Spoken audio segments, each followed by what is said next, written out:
number 1, Alabama, making their way down the tunnel into the field at Bryant-Denny Stadium. They return to the field for the first time in 3 weeks. Anxious under head coach Nick Saban to defend their number 1 national ranking and their undefeated record.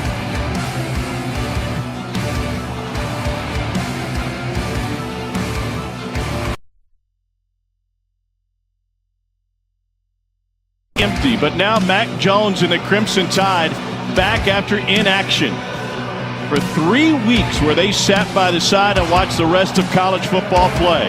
Nick Saban and the Crimson Tide take the field in Tuscaloosa.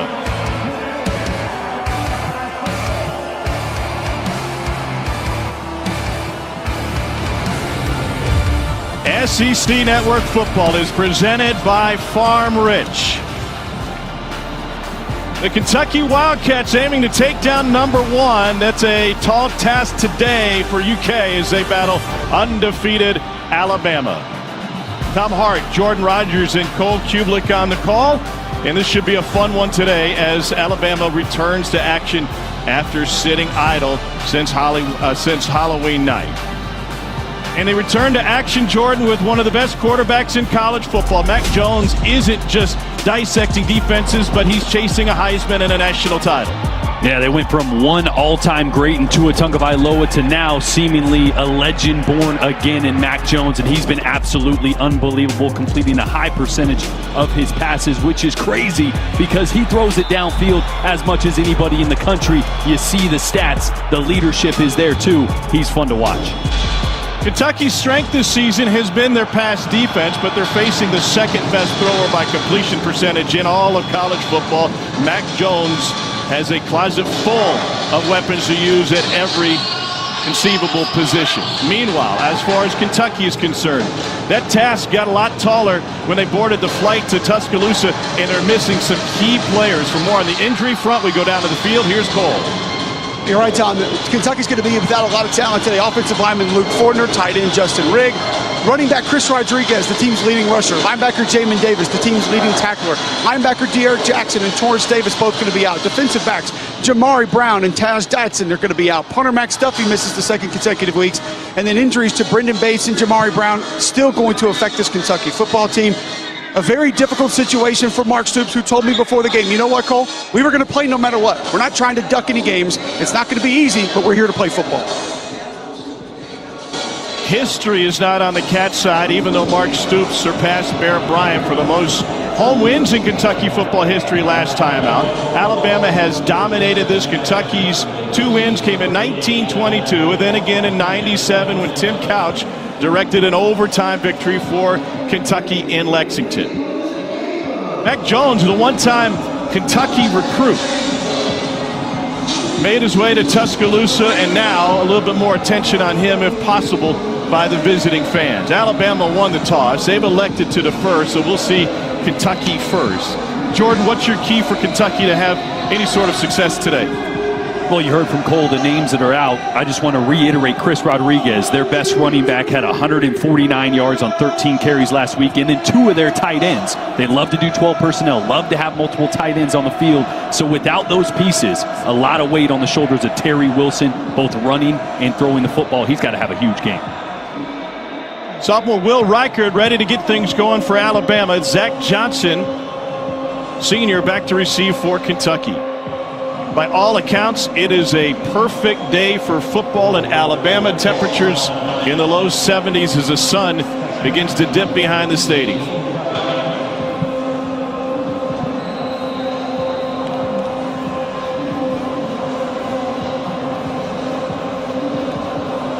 And Reichard has us underway at Bryant-Denny. Chance for a return for Zach Johnson. He takes it to the 15 before he gets hit, and then out to the 20.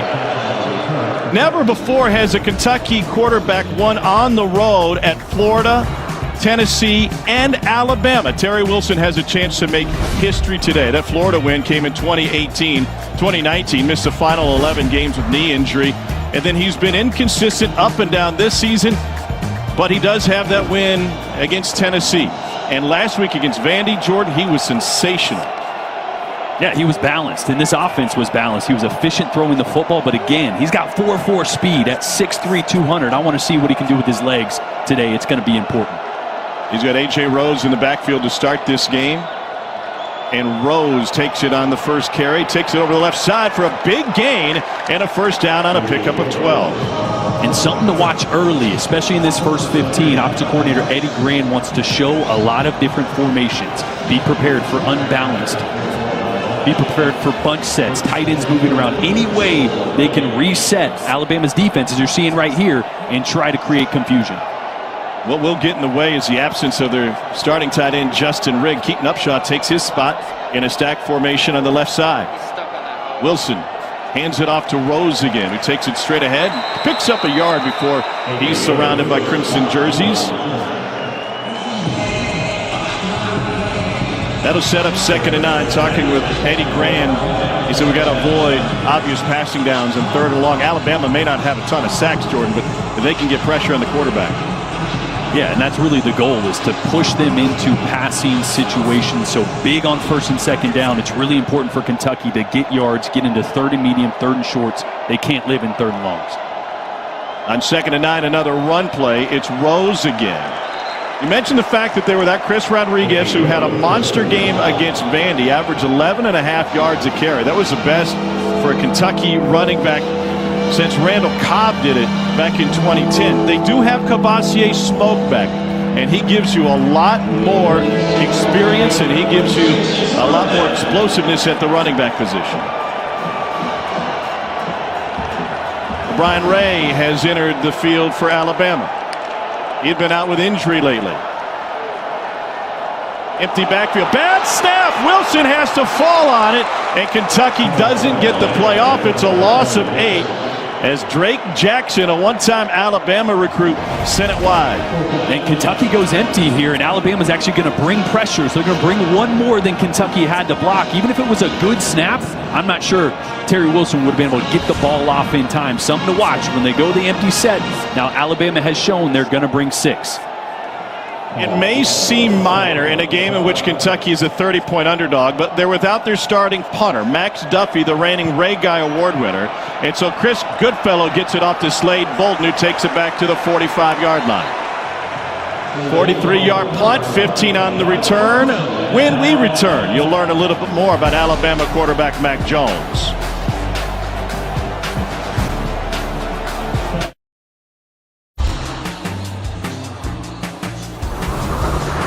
Well, Mac Jones played for legendary head coach Corky Rogers at Bowl School in Jacksonville. He also coached Baseball Hall of Famer Chipper Jones. Well, one-time Kentucky commit flipped to Alabama and started out as a scout team quarterback. Stories about that coming later in the broadcast. Once he finally got the chance to blossom into a starting quarterback, well, he has been nearly perfect. On 1st down, little misdirection, and lobs over the middle for a 1st down on the throw and a hurdle. And Alabama takes advantage on the way to a 34-yard gain to Billingsley. Just a great example by Steve Sarkisian, the offensive coordinator of Alabama, of eye candy. You see the motion, you see the half roll in one direction, and the throw back to the other. That's one way he steals eyes on the defense and creates openings for his receivers. Done such a good job of that all year.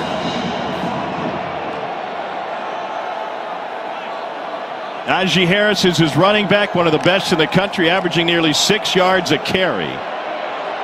Held below his average on his first touch as he picks up just 1. Josh Paschal with the stop for Kentucky. And he runs behind tight end Jaleel Billingsley over to the side. I had a couple guys tell me on this football team that he might be the most athletic player on this team. Consistency has not necessarily been his friend, but a lot of people believe he could be a big part of this offense down the stretch.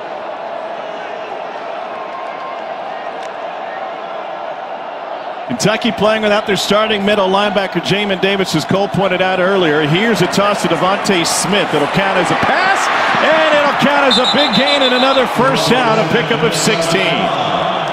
And anytime you see these jet sweeps go for chunk plays, there's got to be a good block, and there was a great block on the edge of the line of scrimmage here on the right side of your screen. Bam! Watch Najee Harris come back, peel back. He's able to get that guy, and that's how Devontae Smith is able to break contain and get outside. Mentioned good block on the edge for his running mate, Devontae Smith, the senior, who returned to Alabama. Already first and goal for the Tide. Here's Harris, bowling his way down to the 2. Haskell with another stop. That'll set up second and goal. Watch already how much Devontae Smith is moving around. Motion on the last couple plays. They're moving him around a lot without Jalen Waddle on the field. Harris again. Hit at the line of scrimmage. Maybe picked up a foot. Tyrell Asian was the first man there up from his safety spot. And this is where the size of Kentucky and having Quentin Bohanna, number 95 right there, 360 pounds, back in the lineup. Another guy, number 50, McCall, will be 380 pounds. They got some beef up there. This is where it's got to pay off. Bama answers with beef. Kendall Randolph in a tight end next to Forrestal, and Harris will walk through the hole for a 1-yard touchdown run. Already his 15th touchdown of the season, coming in just game number 7, second only to Trenton Richardson in terms of great starts with scoring for Alabama running backs. That's pretty unbelievable. I mean, we talk about Mac Jones and his Heisman conversation. You could easily put Najee Harris in that conversation. 15 touchdowns. He had 13 all of last year. And depending on how they win these games down the stretch, he might get himself back in that Heisman conversation. Reichert's extra point is good, and Alabama's got a 7-0 lead.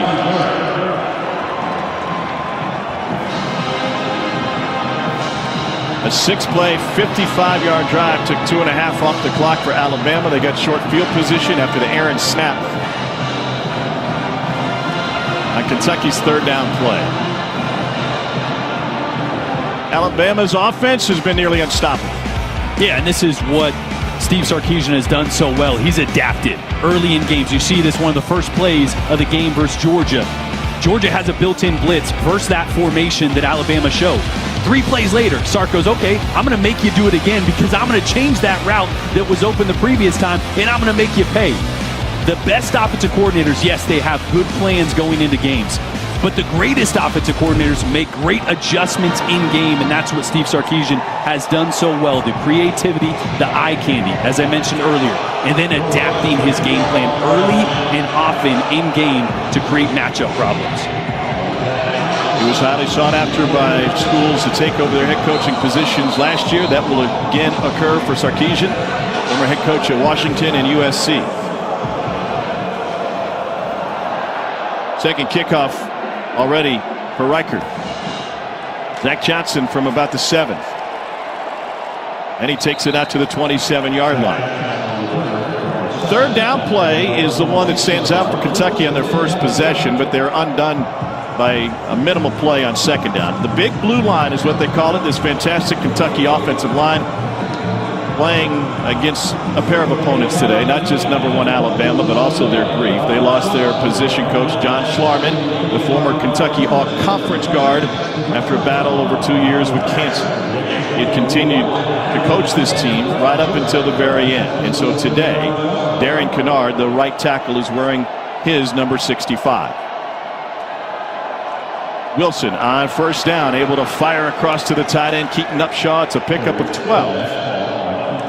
Yeah, without Chris Rodriguez in the lineup, you're going to see a lot of A.J. Rose. You're going to see a lot of Cavassier Smoke as well. He's wearing number 22 in honor of Chris Oates today, but he's their most explosive back. Expect them to split him out wide, to motion him back, to move him around a lot, to find ways to get him the football.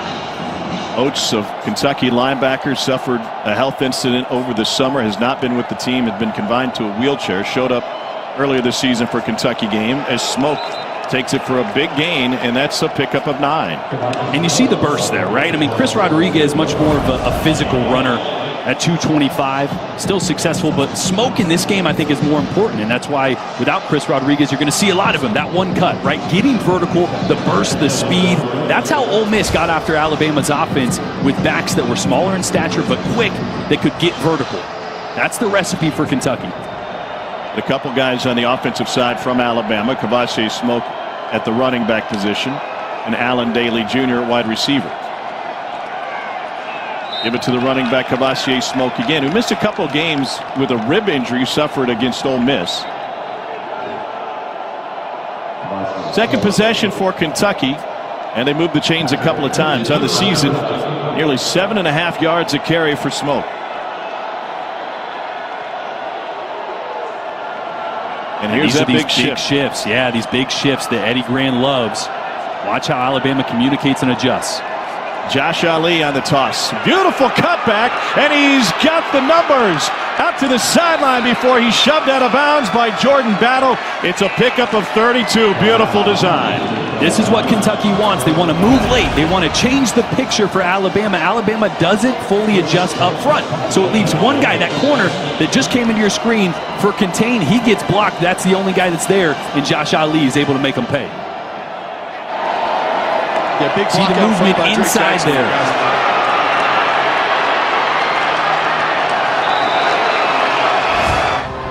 Nick Saban has talked about the fact that defenses are behind this season because they need the reps in front of them. Kavase Smoke in a Wildcat takes it straight ahead and picks up just a couple. There's also the thought, guys, that defenses this season, as basic as it sounds, are having a hard time simply getting lined up. Does Alabama try to do too much defensively with shifts and motions in front of them? Well, I think at times, right? I mean, Nick Saban philosophically wants to be perfect and demands perfection. He demands that every single play, but when the picture changes and motion happens right before the snap, if you're trying to be too perfect, you're not going to be aligned right. So that's the balance that Pete Golding is trying to implement. Simplify enough to still be stout, but not hinder your players. Movement up front from Alabama. There's the flag. Wilson on the wheel route is able to find Kavase Smoke, who carries it for a first down. Daniel Wright with the tackle. It'll be a gain of 11. It looked like Alabama jump on the interior. Tom, I thought it was interesting talking to Nick yesterday, just about defense as a whole, right? Ken Williamson, our referee. We've seen a lot of offense in this league, obviously, more so than ever. And Nick made an interesting point. He said, look, offenses, you know, with a limited offseason, they can go out and run plays on air and do everything they need to. Defenses can't. It's a reactionary position. You need an offense. You need movement. You need a play to respond to. So defenses naturally are a little more behind this year, I think, because of the uniqueness of this offseason and limited time.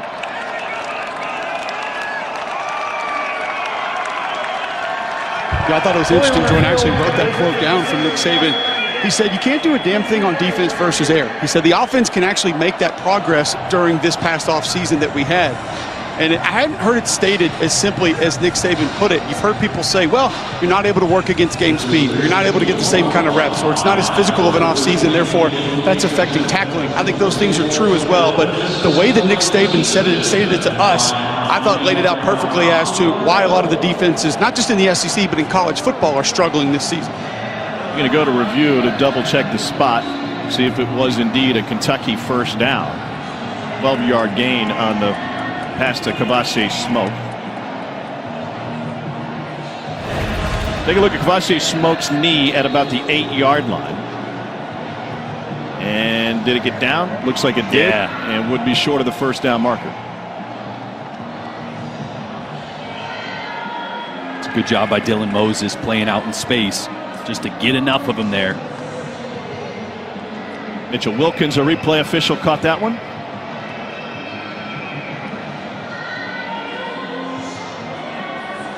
When a game like this, the red zone is so important for Kentucky, right? I mean, you know in the back of your mind that you're going to have to keep pace with an offense that's probably going to put up some points today.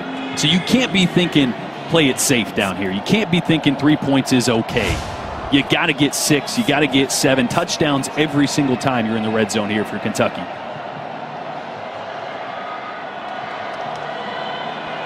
Ruling on the field is ball spotted at the 3. That will probably back him up to the 8 after the review, and then Kentucky will have the opportunity of accepting the offside penalty. We'll leave them second and 3, pardon me, after the penalty, instead of 3rd and 1.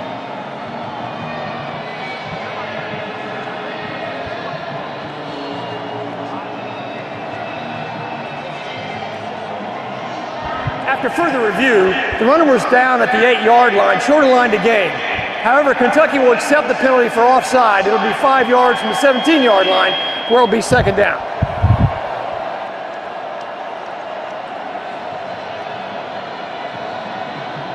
Mark Stoops has a familiar face on the other side of the field. Mike Stoops is an analyst on the Alabama football staff. His brother and the Stoops family and Nick Saban go back a long way. In fact, Nick Saban recruited Mark Stoops to Michigan State back in the day. Talking to Stoops about it this week, he said, listen, my brothers went to Iowa. I was probably going to Iowa anyway.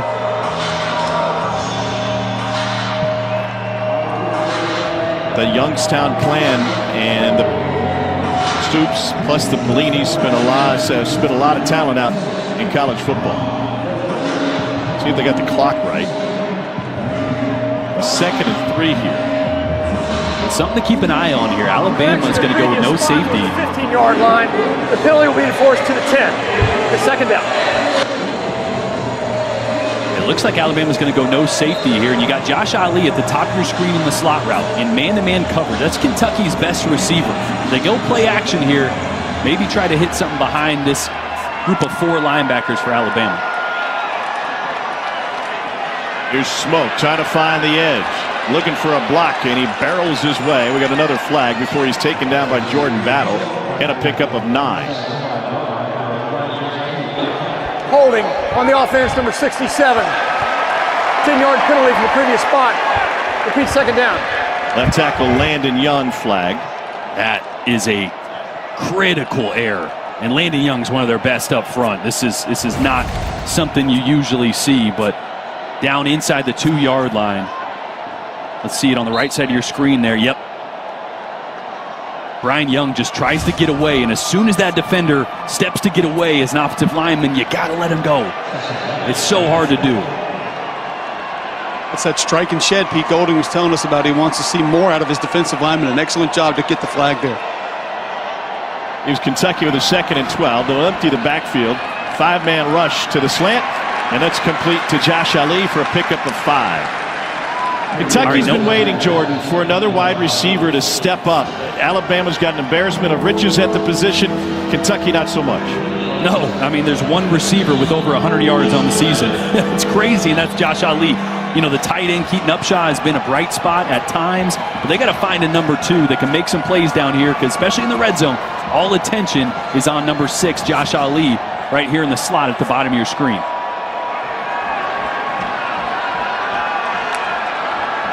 A.J. Rose back in the game at tailback. Pressure coming. Wilson going to the end zone. Too strong, aiming for Ali, and incomplete.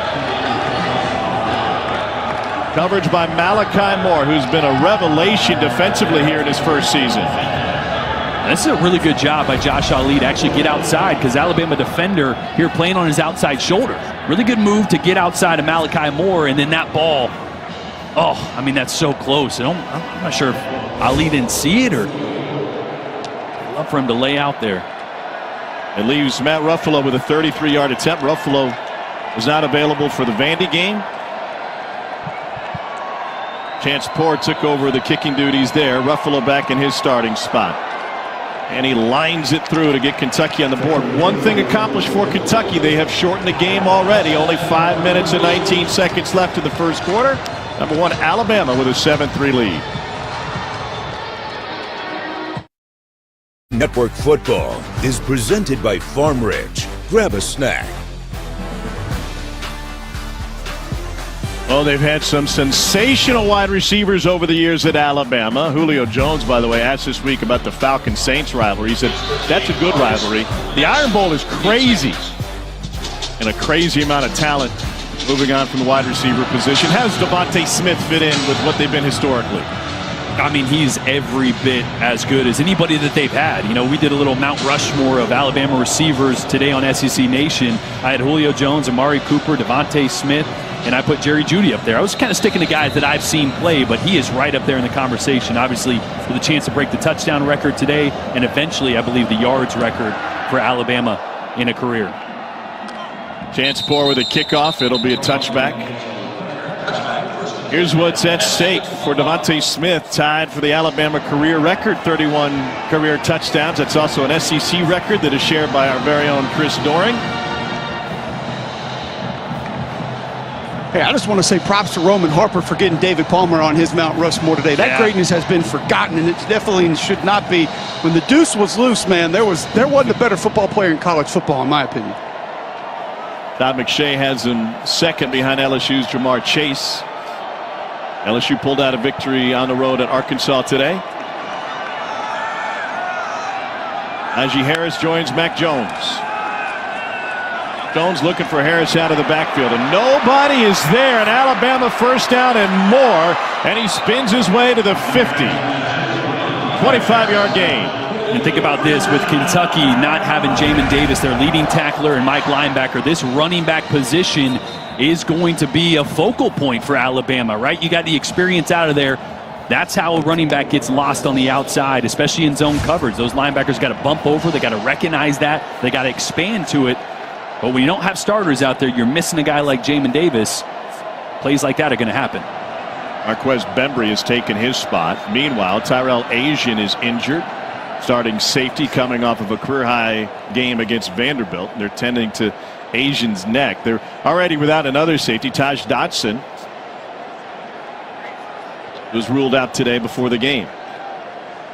Well, Tom, to complicate that even further, you mentioned Taj Dotson being out. The free safety in front of him, Yusef Corker, Coach Stoops told me before the game that he might have to play some will linebacker for this defense today because of Jamar Watson maybe having to go over to Mike linebacker. So shuffling a lot of pieces around on the third and second levels of this Kentucky defense today. Andre Mosley will go in for Asian. We had a hard time bringing down 230 pounds of running back in Najee Harris. They'll give it to him again. Harris slips one guy, and one of the best in the country at evading tackles. He's able to pick up two off of nothing. Harris is top 10 in the country in missed tackles at 31%. The NCAA average is 21%. You know, I thought it was interesting speaking with Kentucky defensive coordinator Brad White.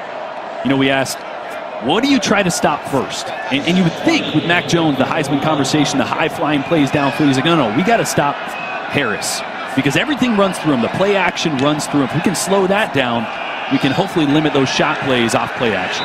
And they do that here, able to get in the backfield for a big-time stop. It's J.J. Weaver, redshirt freshman from Louisville.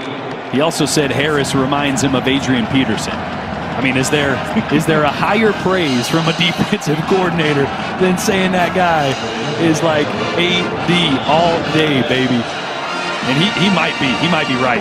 Najee's special.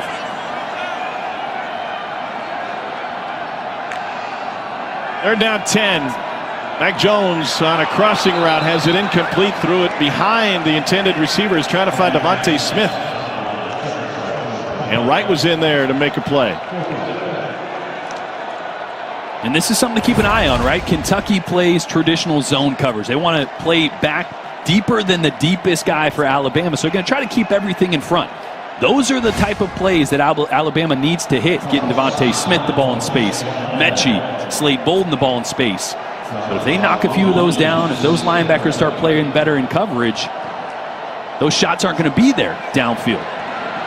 Drew Kobayashi punts it away, and it will kick into the end zone. A 51-yard punt and a touchback for Kentucky's offense.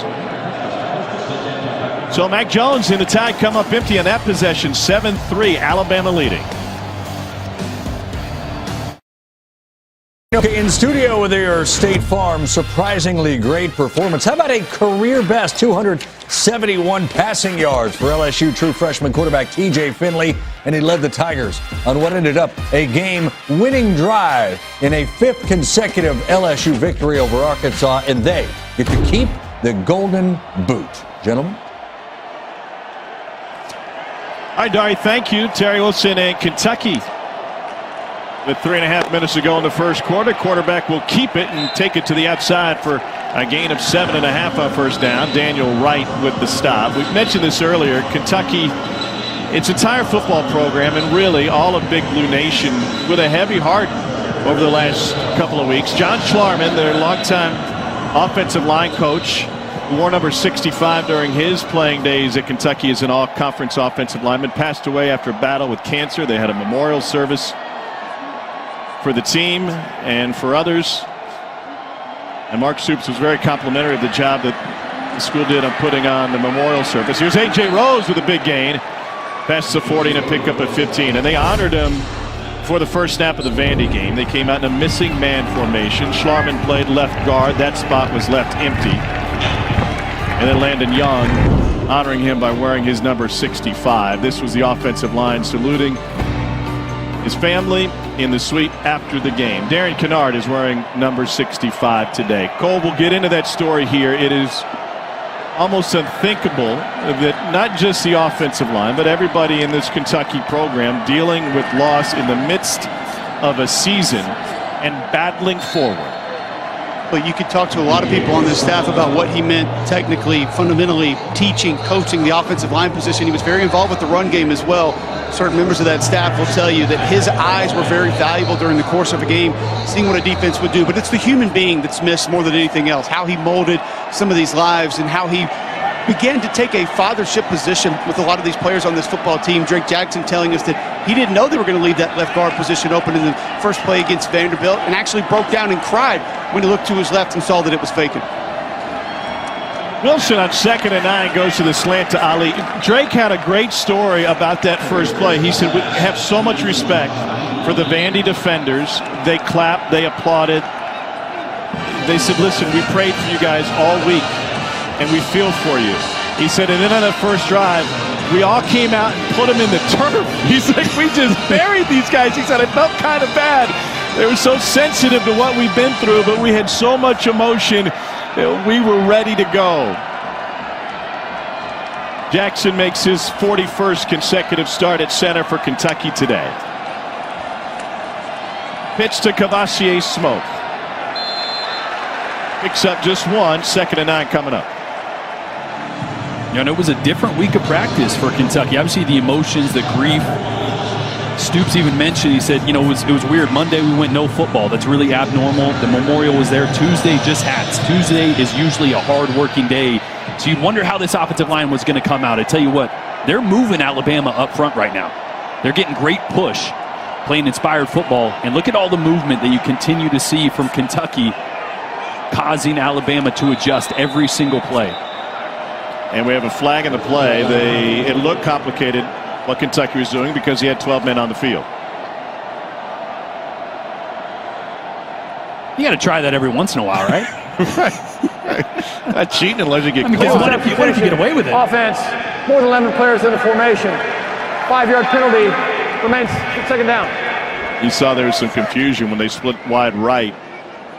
But listen, I mean, that's the thing. Eddie Grant is going to change a lot of personnel groups, a lot of different formations. And when you do that, guys are running in and out all the time. And communication has got to be at a premium for Kentucky. And yeah, it looks hard to look at. Alabama's like, wait, they got 3 guys on this side and 3 on that side. Wait a minute, what? Yeah, that's 12. Ole Miss's tempo gave Alabama a real hard time early in the season. They'll mark this one off and leave Kentucky with 2nd and 13. And while Kentucky doesn't do tempo, Mark Stoops stressed that. He's like, that's not who we are. They can get Alabama out of position by the shifting and motion. Trips to the right for Terry Wilson. Play action. Wilson has time. He's going to go deep against this Alabama secondary, and it's overthrown, but a flag. Patrick Surtain had the coverage on Allen Daly Jr. Pardon me, DeMarcus Harris, who came down for hard. targeting.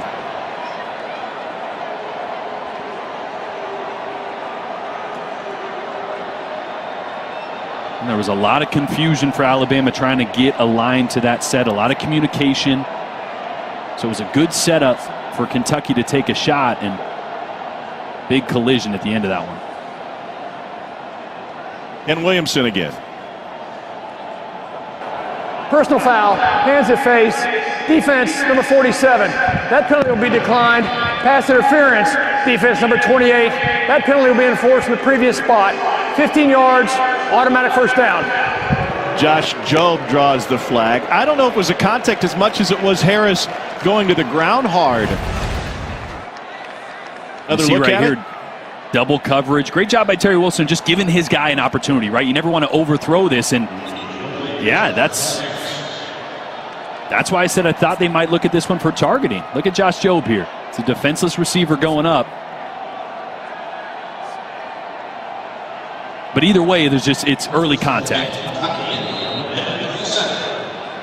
Oh, from that angle, even more obvious. And it may not have been forcible enough for them to take a look at that. It's got to be forcible. There was a glancing blow with the helmet, but... Here's Keaton Upshaw on the run. And he picks up a Kentucky first down to the 20. Impressive drive so far for the Cats, playing catch-up behind number 1 Alabama. Their last drive lasted nearly 5 minutes. It took a lot of time off the clock, and this one following the same script into the first quarter. Top teams have had their handful in first halves today, and Alabama in the same boat.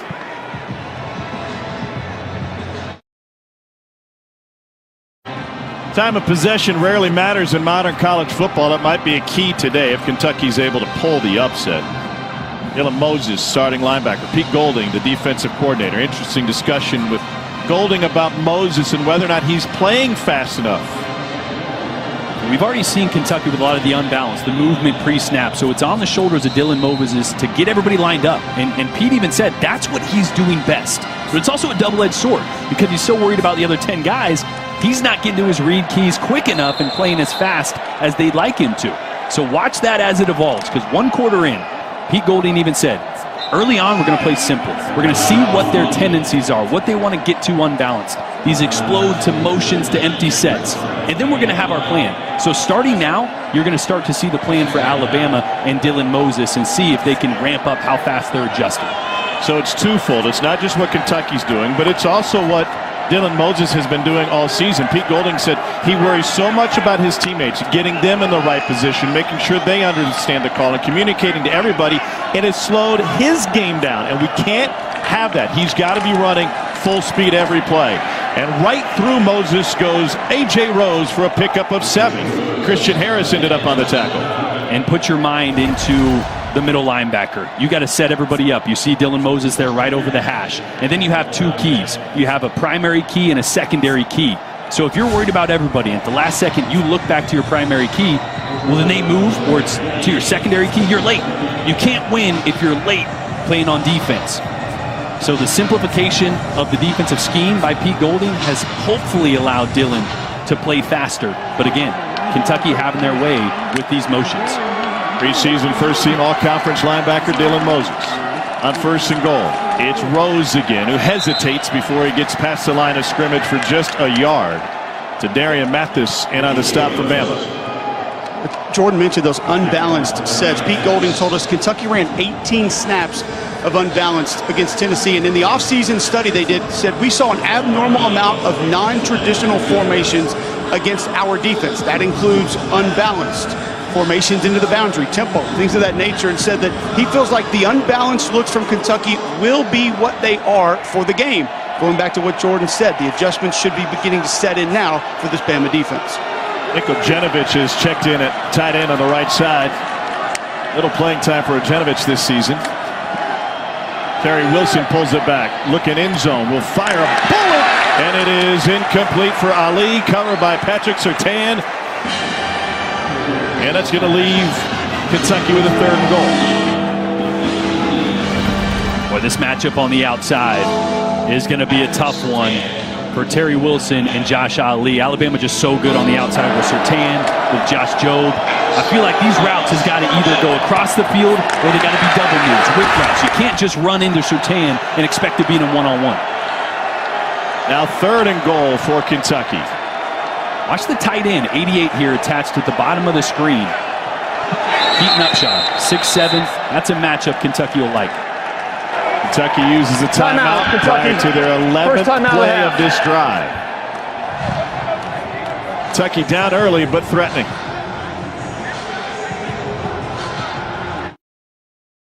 TNT 5G studio update. Out of the footprint we go. Number 7, Cincinnati, unbeaten on the year at UCF, down 14-3. Just second game the Bearcats have trailed all year. Desmond Ridder to Josh Wiley, 29 yards. It's 14-10. Knights early second.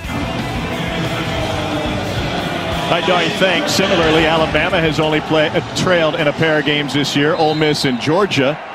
Kentucky threatening to make it game number 3 on the season. Pete Golding, the defensive coordinator. Huge down here for Terry Wilson.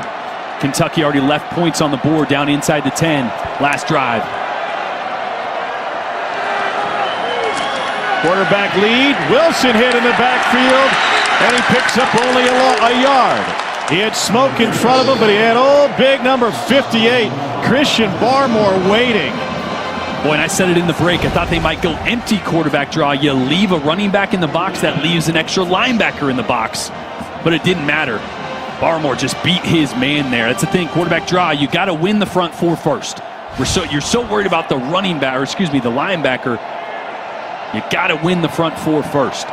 And another huge blow to Kentucky to not get 6 inside the 10. That Ruffalo has already made from 33. This is a 24-yard attempt for the senior, and the snap gets loose. Ruffalo's going to chase it down, and he falls on it right outside the logo. And another mistake in the exchange. Cade DeGraw, the long snapper, and their primary holder, Max Duffy, is unavailable today. It's Colin Goodfellow, the backup punter, who couldn't handle it. Take a look at the operation here. It's a high snap. I mean, yeah, he's the backup holder, but that was hot and high. I've been a holder. I was a holder in college my entire career. That's the last place you want it. You'd rather have it trapped on your body, down near your knee, hot and high like that. You got no shot. So not only does Kentucky fail to get points on the board, but Alabama will have great field position. Mac Jones wants to throw on first down. He finds Slade Bolden. Couple of yards for Bolden. Brandon Eccles with the stop. You can already see a few times now they've done these half rolls, trying to take shots down the field, and they're not there. Kentucky is playing zone over the top, deeper than the deepest. I said it before. That's Kentucky's philosophy. And right now, Mac Jones is just going to have to stay patient. Keep taking those checkdowns. And then give the ball to Harris to get him out of that zone. It was a loss of 36 yards of field position on the failed snap.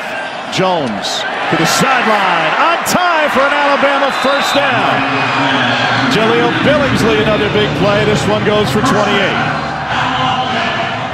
And take a look at the accuracy here of Mac Jones. Completing almost 80% of his passes on the year, 78.5. And watch the accuracy. Right in the window, right in stride. That's not an easy throw for a quarterback to make. It's not a traditional area. You're putting this on a line, but it's not over the top. It's right on the numbers.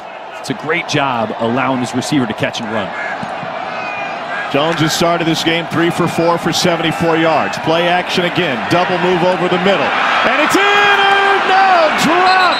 Kentucky had 2 guys with a shot at it. First was Eccles, and it looked like his teammate, Bembry, collided with him to knock it out of his hands. And what did I just say? Roughing the passer, contact to the head. Defense number 92. That's another big penalty. 15-yard penalty from the previous spot. Automatic first down.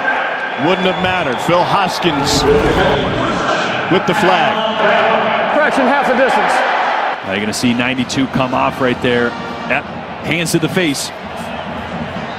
They're going to call that every time. But again, I said Mac Jones has got to stay patient. They dialed up 3 shot plays and back-to-back plays. An offensive coordinator can do that when your quarterback is not just throwing it to throw it. When he's checking it down, that time Mac Jones got a little greedy. And against this defense, second the SEC in interceptions and takeaways, you can't afford to get greedy and try to fit that ball into a window that's not there. Mac Jones bailed out because of the penalty. Top 10 in the country in most offensive passing stats. He's got Bolden on the flat. He's going to turn, look for the wheel. That's covered up. And tries to go back to Bolden, who takes it down to the 11-yard line on a pickup of 3. Alabama calls these protections hammer and nail. They're going to pull a guard out. They show you a gap scheme run. Gives Mac Jones a little bit more space to operate outside of the pocket. Puts a guard in a tough spot, though. A lot of times you get out there in space. It gets a defender that's a little bit more loose than you are, and he has room to operate. Can go inside, can go outside. It's a tough ask for an offensive lineman.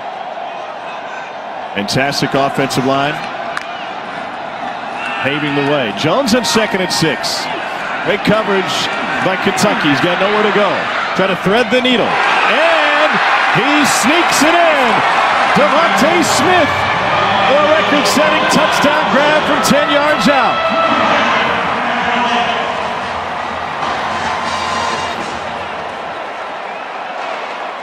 Wow. There it is. There's the record. And they really wanted to go to 6 early. He had a double move on the field side. And this is one of the most underrated aspects of his game, his ability to find the soft spot, right? You see the big plays downfield. You see the catch after the run. What you don't usually see is him navigating to find space, and that's what he did right there, mirroring his quarterback and finding space.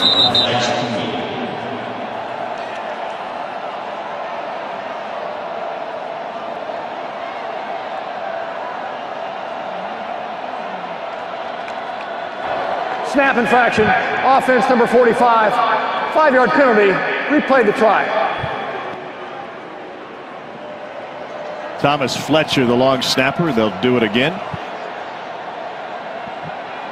Career touchdown reception number 32 for Devontae Smith. New Alabama record, a new SEC record. Riker bangs through the extra point. Alabama takes advantage of the bad snap on a field goal, short field, and Devontae Smith finds his way open. He wedged it by to Amari Cooper and Chris Doran. 32 career touchdowns through the air for Devontae Smith. Record for Devontae Smith. This one not just an Alabama record, but also an SEC record. 32 receiving touchdowns. Here's how it played out. Yeah, and I was wrong. It's actually a double move to Mechie, and Devontae's on a runoff route backside, but look at him work. He finds Mac Jones, puts his hand up, goes, come on, one-on-one, and what a throw. I mean, right on the money, moving to his left. Look at the back pedal, Mac Jones buying time. That is not an easy throw with a couple of guys in your face, exactly where he needed to put it. All smiles for Mac Jones. Former child model. Will Riker kicks it off. Zach Johnson to receive. Another return opportunity for Kentucky. Johnson breaks through to the 30. Gets dragged down at the 35. Almost a face mask there, I thought I saw. Either way, Kentucky's going to have a good field position. Yeah, tough to see from the angle, but Joe brought him down by just a hand. And now Terry Wilson at quarterback. Terry Wilson nearly lost the job at quarterback at Kentucky. Here's a look at that replay and the kick return. Yeah, that is a face mask. Should be 15 more yards for Kentucky. So on the Thursday before the Vandy game, Mark Stoops walked into the quarterback room and said to Terry Wilson, you will start the game, but I will play all 3 quarterbacks, including the talented freshman Bo Allen, who's a big passer out of Lexington. Smith bottled up in the backfield, and maybe a yard as Kavosiey Smokin's taken down. Talking to Mark Stoops at practice this week, he said, listen, I probably would have gotten Bo Allen in earlier, but Terry was fantastic. He got off to such a great start. He ended the Vandy game 13 of 15. One of the best performances in school history. So Bo Allen has the headset and the yellow penny on now.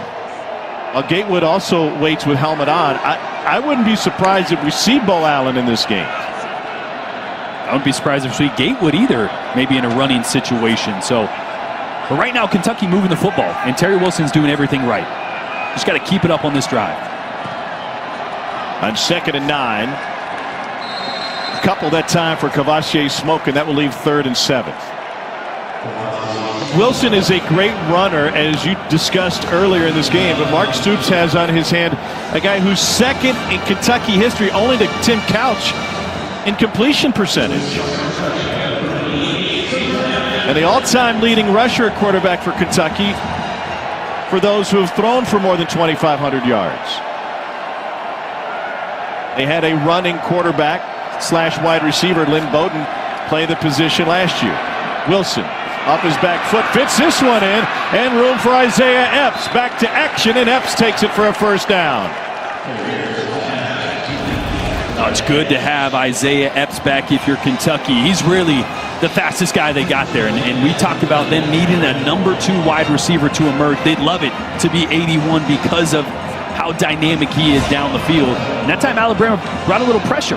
Left man coverage on the backside, and Wilson was able to hold on to it long enough to find Epps.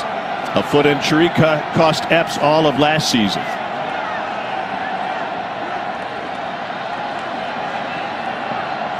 Out to Kavashe Smoke, and he's taken down in the open field for no gain. Big play by Malachi Moore. Cole, Malachi Moore has come almost out of nowhere to be a defensive star for Alabama. Just a sensational story playing his high school ball at Hewitt-Trussville for Josh Floyd, who told me that maybe changing positions was something that helped him a lot. He went from receiver to corner to safety. When Nick Saban was recruiting him, he talked about his instincts was really what they fell in love with during the recruiting process. He graduated early to enroll in January, and due to the numbers, he wasn't able to actually get into school then. Had to wait until the summer. Well, we know this wasn't a normal summer. So to be able to go through a COVID summer and still come in and play and contribute heavily as a true freshman in the Alabama secondary, beyond impressive. Whistles before the snap. And Jordan, as we talked to Pete Golding Kentucky. about it. Second time out of the half. Was all about who Malachi Moore is as a learner that This will be a allowed him 32nd timeout. to pick up everything Alabama wanted to do defensively for a guy who'd never taken a college snap. Yeah, for a quick lesson, there's 3 types of learning: kinesthetic, auditory, and visual, right? Kinesthetic, you got to be there. You got to have it happen to you. You got to walk through it. That's how most football players are. That's how I was. And in the world of COVID this offseason, it was all visual and auditory, right? Through Zoom calls. That's really tough for a true freshman to not ever get to walk through it until fall camp. But he is a great learner, visually and auditory-wise. That's why he's on the field. He was way ahead of the game by the time they actually set foot on campus and were allowed to practice. He was already ahead of the game, acting like a veteran, and that's why he's on the field. That's why he was able to make such a big impact early, and he's going to have a great career based on just the small sample size we've seen so far this year. Couple of picks this season. I was going to say, Tom, I love how Pete Golding said, you know, in those Zoom meetings, a lot of guys are there, but they're not there. Yes. Malachi Moore was there every day. I feel like that applied to you during our production call last night, Cole, via Zoom. Smoke and Rose in the backfield. Play action. Wilson Chase tried to find Smoke and was incomplete. You know, it's funny, Tom. I went back and Pete Golding told us, Jordan mentioned those 3 styles of learning: auditory, visual, and kinesthetic. And I kind of wanted to do some research on them, and I thought to myself, man, I don't really think either one of these works for me. I need these guy, plus right, some. Tom? Like, What what can are you say? Pete, what are the bonus ways of learning? Because I need those too. Pete Golding played his college ball at Delta State. Second season as Alabama's defensive coordinator. 3rd and 10. Might be 2-play territory. Wouldn't be surprised if we get a quarterback draw here out of this empty set. 11 sacks on the season for Bama. They bring 4. Pocket holds, and out of the backfield they find the tight end. Here's Upshaw, who rumbles his way inside the 30, and a pickup of 14 before Surtain took him down. Look, when you go empty, you vacate the middle of the field, and that's why I said maybe a quarterback draw could attack that. Instead, they leak their tight end on a delay route, right? He blocks it first, 1, 2, then delay releases to the middle of the field that's been vacated by that pre-snap motion. Great play design on 3rd down, a huge 3rd down for Kentucky. Great job by Eddie Grand, their offensive coordinator. Second catch of the season, of the game for Upshaw. Second string behind Rigg, who's unavailable today and didn't make the trip. 2 backs on the field continuously for Kentucky. Wilson pulls it back, lobs it down the sideline, incomplete. Trying to find Kavashe Smoke out of the backfield.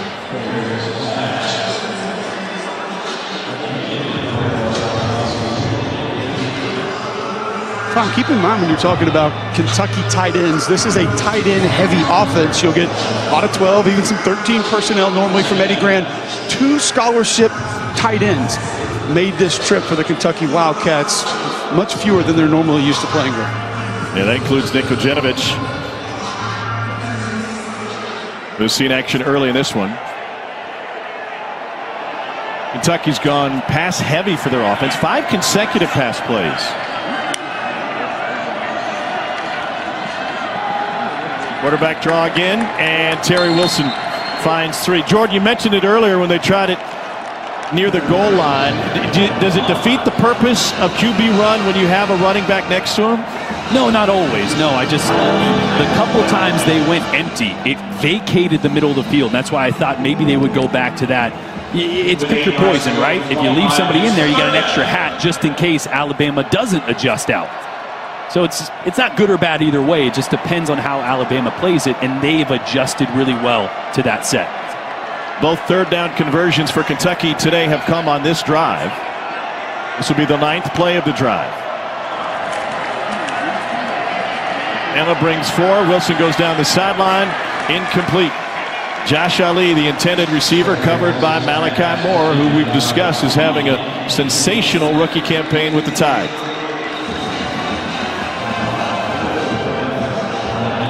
Interesting that they took a shot here.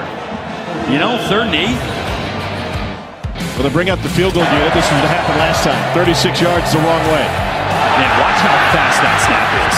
I mean, long snappers just take you inside the operation. You're not slinging it back there as fast as possible. It's got to have some juice to it, but it's got to be catchable. Cade DeGraw, the snapper, replaced Blake Best this season, who was a 4-year starter. That was a wobbler, and they got the snap down, and it stays wide right from 42 yards. A knuckleball to Goodfellow, and special teams. An early disaster for Kentucky. This is a nightmare, too, for a holder. Watch this. You'd love a spiral so you can catch it. These aren't receivers out there. That's a duck back to him. Doesn't get a chance to catch it clean and get it down. And another big missed opportunity for Kentucky.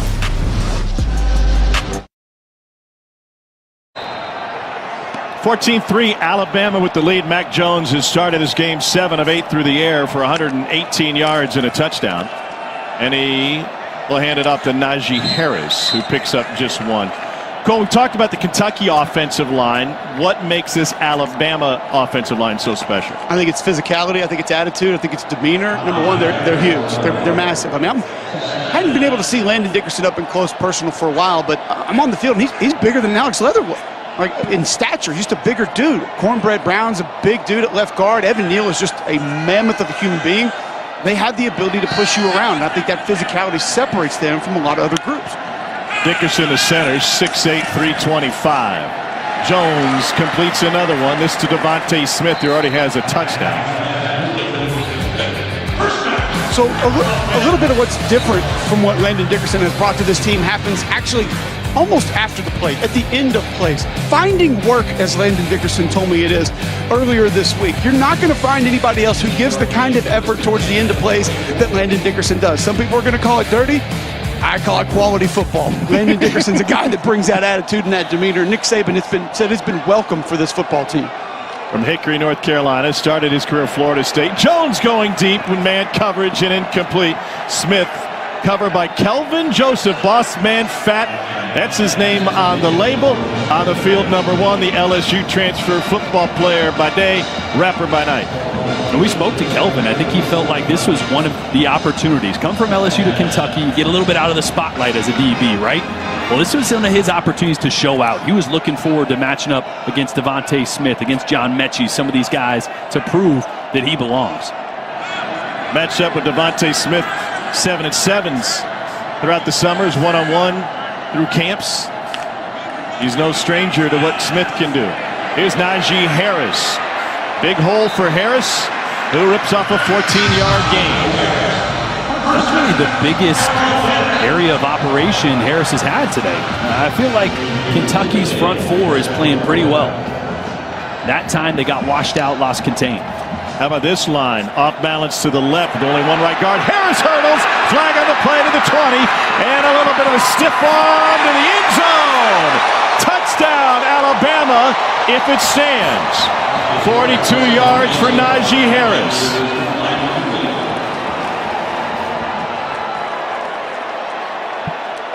Legal substitution, defense, 12 players on the field to play when the ball is snapped. That penalty is declined. The result of the play is a touchdown. A lot happening on this one. Second of the day for Harris. And it was the tempo, right? A great job by Sark to call tempo. And look at the defensive line for Kentucky. There's a huge hole right there. They're not aligned the way they should be because of the tempo. They tried to substitute. They were out of position, and you can't be out of position against Alabama in number 22 because that happens. Alabama went unbalanced to the left, and that was a big part of it. Najee Harris with some hand fighting at the end to keep the defenders at bay. It's the longest Alabama run of the season of 42 yards, and it came against 12 men. The last one dispatched with a hand to the face.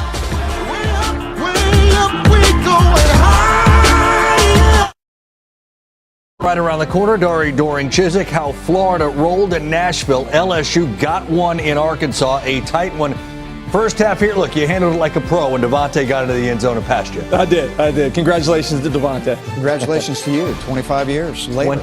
25 years. All right, guys.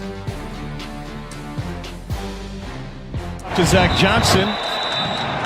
Let's take a look at that touchdown run, Jordan. I don't think we will. Sometimes I don't even.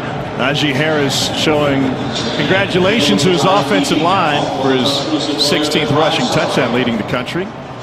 Should go give a little fist bump to Steve Sarkisian, too, because look at this picture. What are you going to notice? There's no right tackle. Evan Neal is left tackle. Alex Leatherwood is outside of him. They go unbalanced to the left. Kentucky trying to substitute and not adjusting. Ends up being a touchdown for Alabama. Great design. I'll tell you guys, that's the first time I've seen that overlook from Steve Sarkisian as the Alabama offensive coordinator. I've never seen that look before. The time to put it in, 21 days without a game for Alabama after an off week in the LSU cancellation. First time they had back-to-back weeks off since 1978. A.J. Rose picks up 3. And a huge drive right here for Kentucky. Think about it. They had 2 field goals that, because of operation, are not on the board. It really very well could be 21-9 here. They've gotten down inside the 10-yard line twice. They got to get points out of this drive. They got to take some confidence into halftime because there's been parts of this first half where they've moved the ball and they've looked good. And there's been some critical errors that have cost them points off the board. Special teams specifically. On 2nd and 7, Wilson has it batted up. Dangerous play. Kentucky is able to come down with it. Nearly an Alabama pick. Jordan Battle sent it in the air with the tip. His dad, a former professional basketball player, is a pretty good shot blocker back in his day playing in Honduras. Yeah, watch the play. I mean, he's a football junkie. We talked to him. He's like, look, every time I go home, Dad's recorded the games. I watch it. He breaks it down. Mom's there trying to tell Dad to be easier on me. I mean, he grew up watching football. And those are instincts right there. You can't teach that. He sees the quarterback. He's reading it, gets his hands up, and almost turns it into an interception. But a great play there by Isaiah Epps to bring that down for Kentucky. 3rd and 4, 4-man rush. Wilson to the slant, left it high and incomplete. Daly covered by Surtain. And that's not who Terry Wilson is, and that's not how Kentucky's been successful passing the football. I mean, we've seen flood routes, we've seen them vacate space and then attack that space. Just lining up and throwing slants is not going to work against Alabama. They're too good on the outside. Eddie got a little bit away from the creative shifts, motions, overloads that got them some success early in the half. Colin Goodfellow on to punt it away. Saw his first action in his career against Vandy. Here's Bolden. Backed up to the 26. 3 yards on the return after a 50-yard punt. Mac Jones, well-balanced, coming out of Bulls School in Jacksonville. Not just a child model, but also speaks fluent Mandarin. And he played for one of the all-time greats, Corky Rogers, who was a head coach in Jacksonville at a couple different schools, but mainly Bulls for 45 years. Won 10 state championships and set the state record for wins. Passed away this past winter. He coached everybody from Leroy Butler to Hayden Hurst and Chipper Jones. On 1st and 10. Mac Jones flips it out. Here's Harris. Beautiful move by Najee Harris. Guys, we talked with Steve Sarkisian about Najee Harris's vision and how he's a different running back than he's been before. And he said a lot of that has to do with his workload. Dan, Sark's a guy that traditionally has been more of a workhorse type offensive play caller. He wants one guy. He wants to make sure that it's cohesive, that he keeps him in there. Najee's built for it, but really the repetition and knowing he's going to get the volume of carries has allowed him to mature into that position. Cordell Looney moved. Offside, defense, number 59. The movement by the defense caused the offense to react. The penalty is 5 yards. It's second down. So Looney out of the game. And when it comes to Harris's vision and ability, he said when he's only getting 5-6 carries a game, he felt like he had to make a big play every time he got a touch. Well, you're getting 25 touches a game. You get plenty of time. Take what they're giving you. And that's helped him blossom into perhaps the best running back in college football. Empty backfield on 2nd and 2. Over the middle for the first down to Bolden. 8 of 9. I'll tell you what, this is really only the second game plan that Alabama has had without Jalen Waddle. And I know it seems like so long ago that he got hurt, but he got hurt at Tennessee. Then they had one game where they planned without him. Slade Bolden's a guy that's going to continue to develop the more they design plays to get him the ball.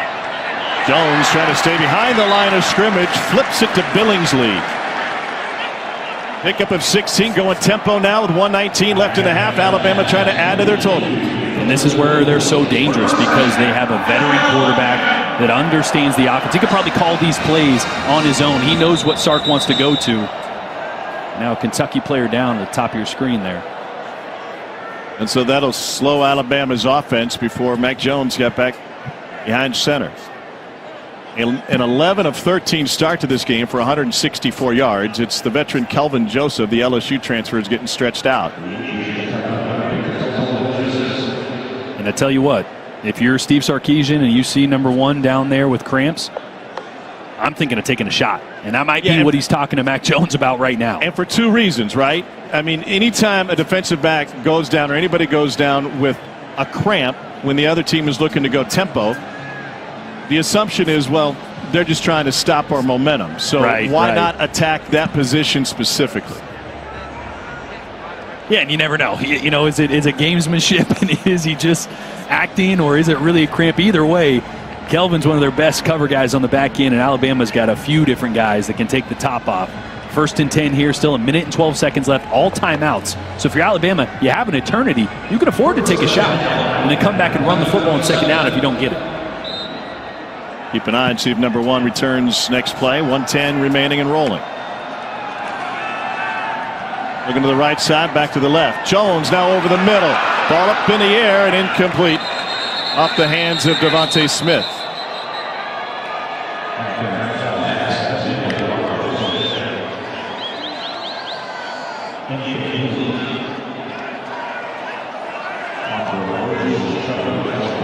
Mac Jones really scanned the entire field here. Comes back to the middle. Yeah, and that's a ball that Devontae Smith should bring down. Kentucky defender does a good job of trying to split the hands, but that's one that you'd expect Smith to hold on to. On 2nd and 10, back to Smith. And he stays in bounds and tightropes the sideline before taking a hit after the whistle. 22-yard gain. Vito Tisdale with the stop. Just think about the state of this football game, 6-7 minutes ago, right? I mean, it was 14-3. Kentucky had missed a couple field goals. They've driven the ball consistently down. And now Alabama has a chance to go up 28-3. Looks like Kelvin Joseph back on the field. So a little Gatorade fixes everything, huh, Tom? Indeed. It's a game that was 7-3 at the beginning of the 2nd quarter. And now Alabama looking to further their advantage. Wide open. Down to the goal line is Mechie, and he's in for an 18-yard touchdown.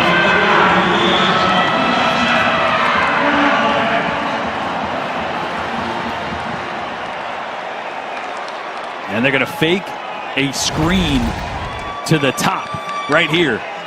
And watch Mechie. He's going to act like he's blocking, and then he's going to release up the field. Fake a screen to Devontae Smith, and look, takes 2 guys, and Mechie sneaks right into the vacancy, and the safety didn't have time to come over the top.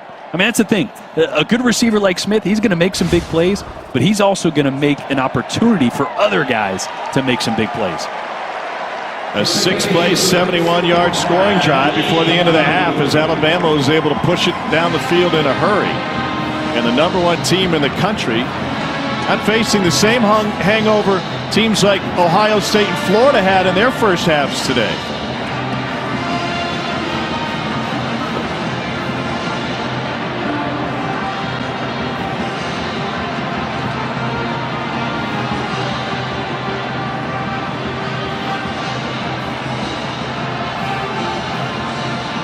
So I know you're probably trying to figure out where to get your Christmas gifts, and I have the answer for you right here at Academy Sports and Outdoors. They have everything that you might need, including trampolines. Let's just not wait to wrap up the trampoline, put it under the tree. Just go ahead and get it right now so you can have fun all season long, right?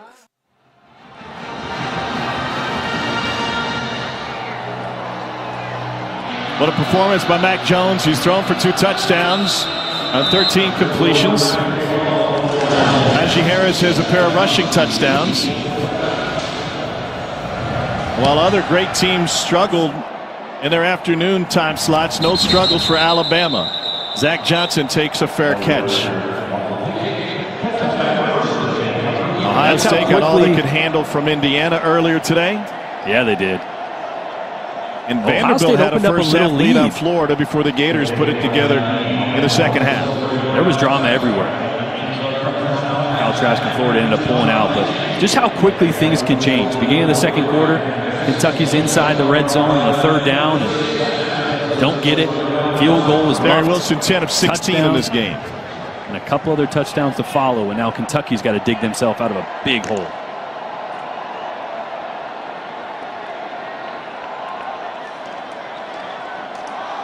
Here's Kavasier Smoke. Able to pick up a couple. Jordan, why do you think Kentucky went away from the shifts and the motions that they did on their first few possessions? That's what's difficult about being an offensive coordinator. You're always looking for what's next and what can beat somebody. And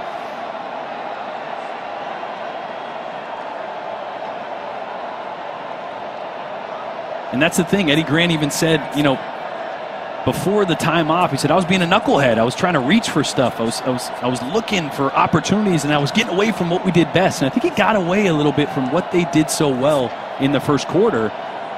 And as offensive coordinator, you just got to check yourself every now and then. I think he'll go into halftime. We'll go, hey, we're going to get back to choosing not to take their option for a 10-second subtraction because the player's helmet came off. A little too late. Therefore, by rule, the clock will start when the ball is legally snapped.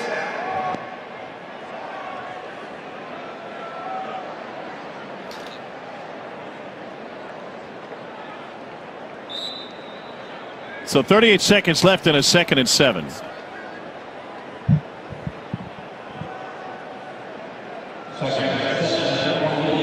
Eddie Grant missed some time due to COVID precautions in the middle of the season for this Kentucky team. Darren Hinshaw, the quarterback coach, was the play caller. And they're without Darren Hinshaw today. And Hinshaw is the guy that was kind of the guy who keeps Eddie Grant in check when it comes to taking those shots each quarter. And a helpful reminder, another set of eyes and ears from an offensive standpoint. Kavasier Smoke with the carry.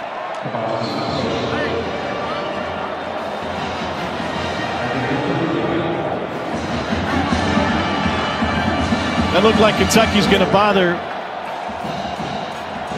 with another play this quarter. Mark Stoops' team got off to a good start in this one, trailed 7-3 with a goal line shot. Ran a quarterback run that got him nothing, and then the special teams disasters followed. And since then, all Alabama. 28-3 is our score at the break. Plenty to talk about it. A busy day in the SEC. Bama will receive the second half kickoff, and they'll have a chance to continue what has been an all Alabama afternoon. Let's get you back to the studio. Here's Dari and the gang. All righty, guys. Thank you much. Auto Owners Insurance halftime report is upon us. And then there's outside the footprint. We're going to go outside of it here. Undefeated number 7 Cincinnati on the road at UCF. Second time they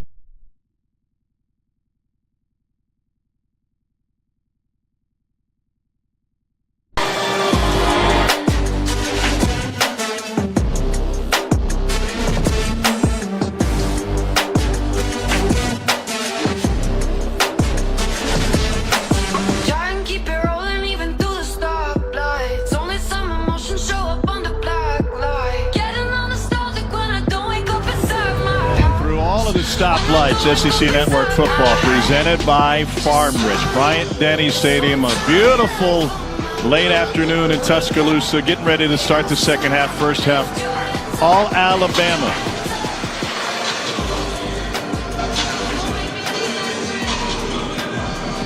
Really been the story of the season. Yeah, it's been the story of the season for Mac Jones, how lethal he's been downfield, and really the Achilles heel for Kentucky, the inability to complement their run game with anything downfield, and that's been the glaring issue for Terry Wilson. It continues tonight. Cole, what'd you learn from Mark Stoops? Well, I talked to him after he came out from halftime, asked him about the offense. He said, we feel pretty good about the way we're moving the football, just need to be better in the red zone. No difference in quarterback philosophy in the second half.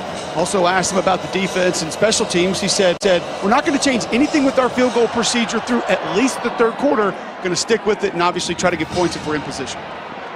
Ryan Robinson will bring this one out of the end zone, and he takes it to the 25-yard line. Just a couple of big plays really have turned this into a 25-point Alabama advantage, which is at one point a 7-3 contest. Yeah, and it could have been 7-6 right here, and a hot snap over the head of the holder turns into a big loss for Kentucky, which turns into a huge play for Alabama. You can't give the #1 team in the country opportunities, and again, a wobbly snap makes it tough on the holder. Another missed opportunity to get points, and that has been the story, and Alabama has had an answer through the air and towards the end of that first half on the ground with Najee Harris. Mac Jones, 200 yards through the air in the first half. Najee Harris, 2 touchdowns. He gets hit in the backfield by Boogie Watson on the first play, and they take him down for a loss of 6. Look, I know it sounds crazy, but if I've been in the locker room in these type of games for Kentucky, right? I've been down a lot. But if you're Kentucky in that locker room, the message was we're hurting ourselves. We're moving the football. We're hurting ourselves in the red zone with penalties, bad operation in special teams. So you're not completely defeated if you're Kentucky, but it's a really important drive to start the game to get the ball back in the offense's hands and try to close the gap. Nick Saban, talking to Cole half, was not happy with his team's play in the first half. Harris makes the first man miss, turns it into a gain of 8, and gets it all back. Quandre Mosley with the stop for Kentucky in the secondary. We talked about the vision of Najee Harris. I think it's so improved, and I got a chance to talk to Charles Huff, their running back coach, and he said, look, every time Najee touched the football early in his career, he was trying to hit a home run. I had to explain to him, in order to be a big league home run hitter, you got to first learn to hit for average in the minor leagues. He said Najee looked at him like, what are you talking about? We don't ride buses in pro football. Mac Jones to the out route, open again, and a first down for Alabama to Devontae Smith, pickup of 18. But to that point, Tom, in the minor leagues as a hitter, you learn what fastballs look like. You learn how to read a curveball. At a running back at an early age, you got to learn what fronts look like, what linebacker rotation and movement looks like, and then be able to walk through it. And that's what Charles Huff did with Najee Harris. They jogged through it, they walked through it, they watched film and got him to a place where his tempo and his patience are now elite to complement his physical skill set. On play action, Jones deep shot. It is incomplete, but a flag on the play on Yusuf Corker trying to get to Smith again.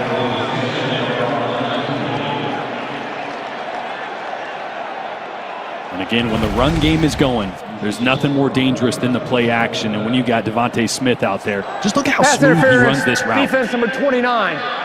15-yard penalty from the previous spot.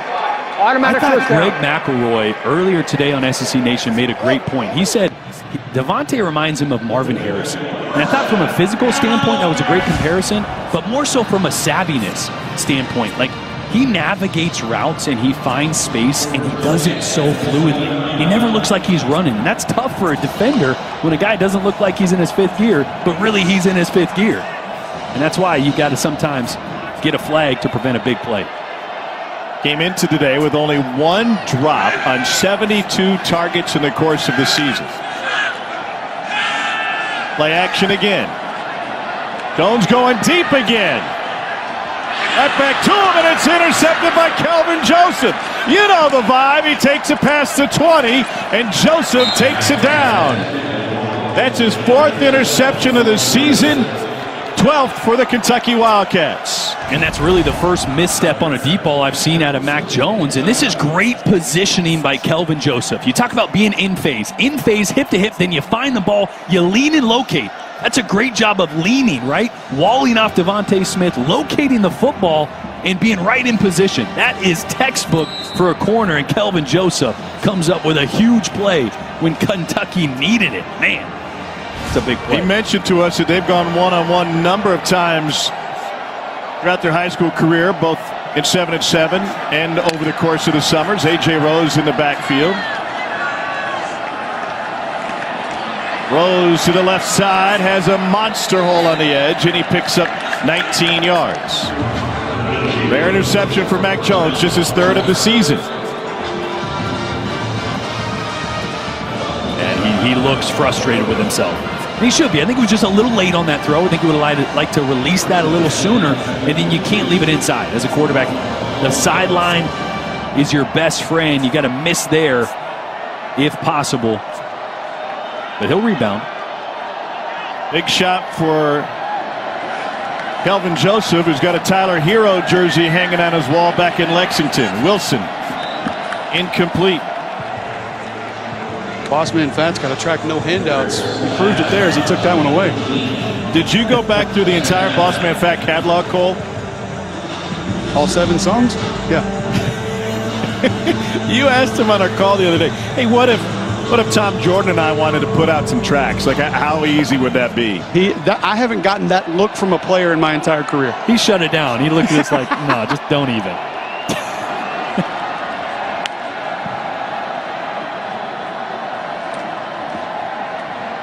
Wilson keeps it and picks up 3.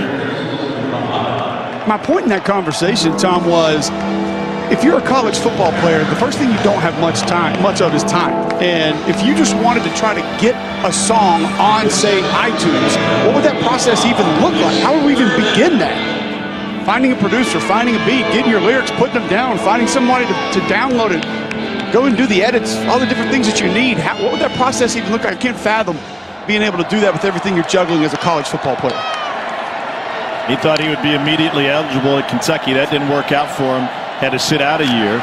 Crossing route to Ali with 5 wide, and that's too strong and incomplete. This is one of the sets I was speaking about early. When they go empty here, it's a great opportunity to attack the middle void. A quarterback draw here when they go empty. I've mentioned it a couple times already. Look at the void there, over the center. There's nobody there. You turn those defensive linemen out, and you got an opportunity for a big play there. So I thought it was interesting. Grand got away from a lot of the movement. I thought that's something he'd get back to like they did in the first quarter. Not a ton of movement pre-snap there for Kentucky, and they punting away. Alan Goodfellow with the punt. Nick Saban even mentioned that movement was giving us issues in the first quarter, but they did go away from it. 55-yard punt. Back in a moment.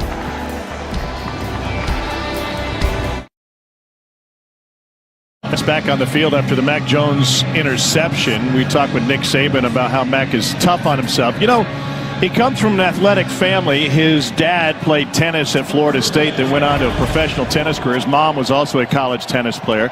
And as we take another look at this pick from Jones, it's interesting that Nick Saban has laid a nickname on Mac Jones that has a tennis background. When he gets frustrated and starts talking to himself, Cole. Yeah, going back to his time on the scout team when he would play against the third teamers, he would come over sometimes against the first teamers. He would get visibly upset with himself and said he would talk to himself and yell at himself. So Nick Saban would refer to him as John McEnroe. And he would tell Mac Jones, quit being John McEnroe. Don't act like John McEnroe. You sound like John McEnroe. Yelling at yourself. He's kind of kicking the grass, throwing a fit. So John McEnroe, early in his Alabama career, was Mac Jones's nickname from Nick Saban.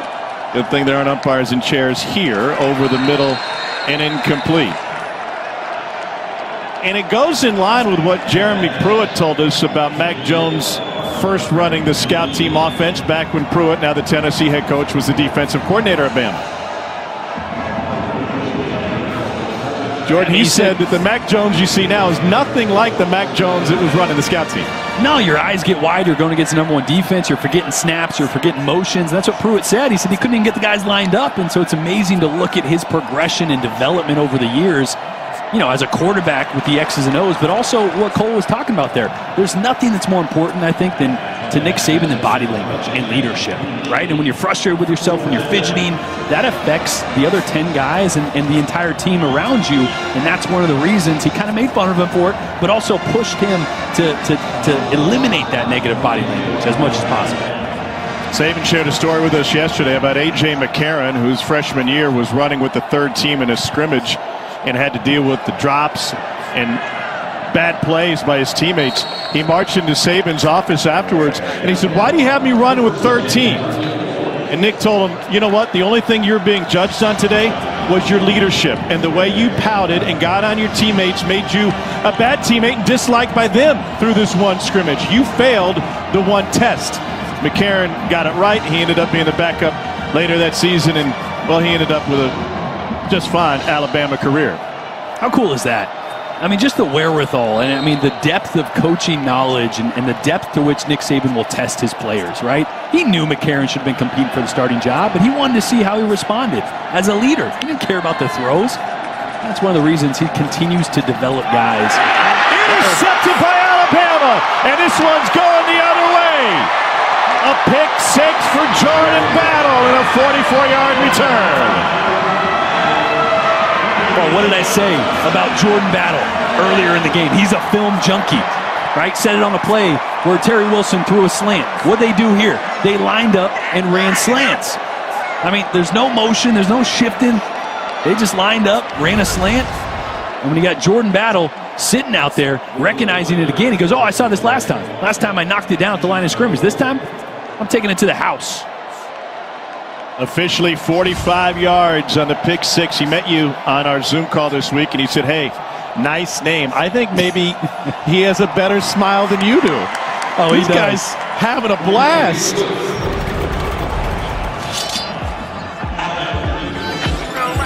Terry Wilson throws it to the wrong team, and Alabama's rolling now. We'll see if that leads to a quarterback shift for the Wildcats next time out.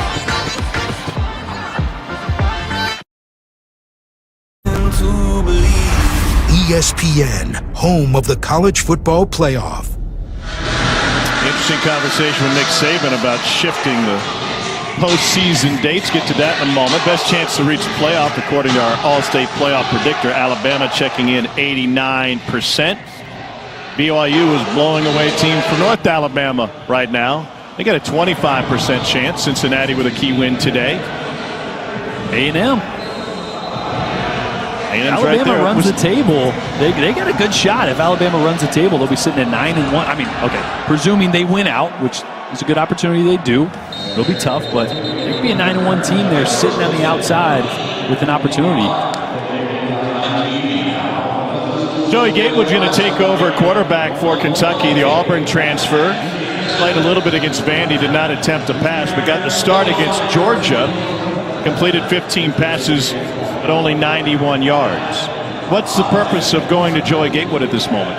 I think you need to see what you got in him. You know he's a physical, dynamic runner at times, but you haven't really seen him throw the football effectively, and you haven't really tried. Remember the Georgia game? We were just like, are they going to throw it downfield at some point? They really didn't. And you know, I don't know if they know what they have in him yet as a passer. They know what they have in him athletically. Let's see if they roll it out. Might as well. 35-3. See what he's got.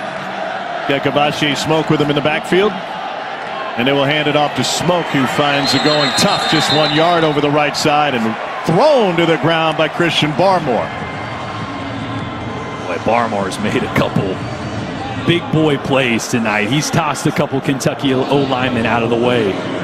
That's what they need. They need somebody up front to emerge. They always have a guy up there, right? Like a Raekwon or, you know, Williams down there. But they haven't had it this year. And they need that down the stretch. 91st in the country against the pass is Alabama. On 2nd and 8, Gatewood to throw against the three-man rush. Incomplete off of Ali's hands. And he got laid out by Christian Harris. Wow, that was a big hit. Ali's coming off the field. And that read shouldn't have taken Joey Gatewood here. You got a guy driving on that route from out in front. You got to move on. And that's one thing Eddie Gran mentioned about Joey Gatewood. They need him to anticipate a little bit better, get the ball out faster, and he was a little late and on the wrong read on that one.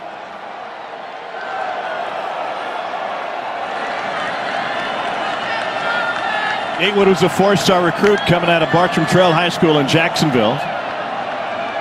For 3 dual threat quarterback in the country. Looks like the play clock ran out. Delay of game, offense, 5-yard penalty. It remains 3rd down. Mark Stoops is looking for some explosiveness in his offense, and they had it in the first quarter. They had some big plays, but nothing since, and Gatewood can't get the snap off here.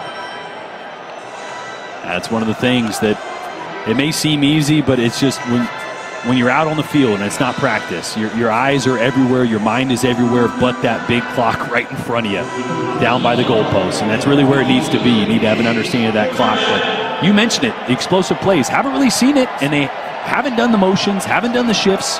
There's one motion here, but first quarter we saw 2-3 guys at once. 3rd and 13, incomplete again. Trying to fit it into the freshman Michael Drennan.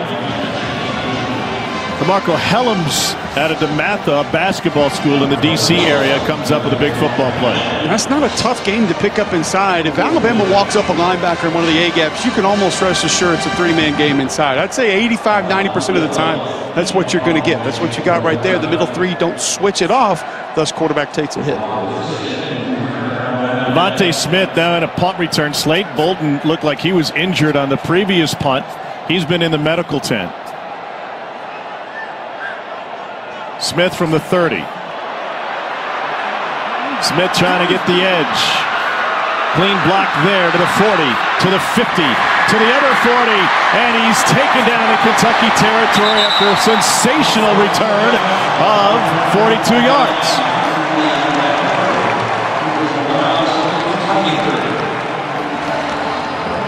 And this one is going to be on the referee teach tape, right? I mean, they're trying to get rid of these blindside blocks, and look at, is it Patrick Surtain, or is there another number 2? But look at him put his arms up, just shield the defender there.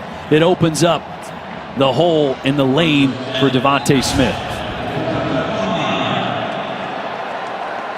Jalen Waddle injured at first kickoff of the Tennessee game. Put Slade Bolden back there. Now it's Devontae Smith. And Waddle got his cast off this week. There's talk that he might be able to get back before the season is over. Brian Robinson, the Tuscaloosa native, with a carry. Pickup of 7.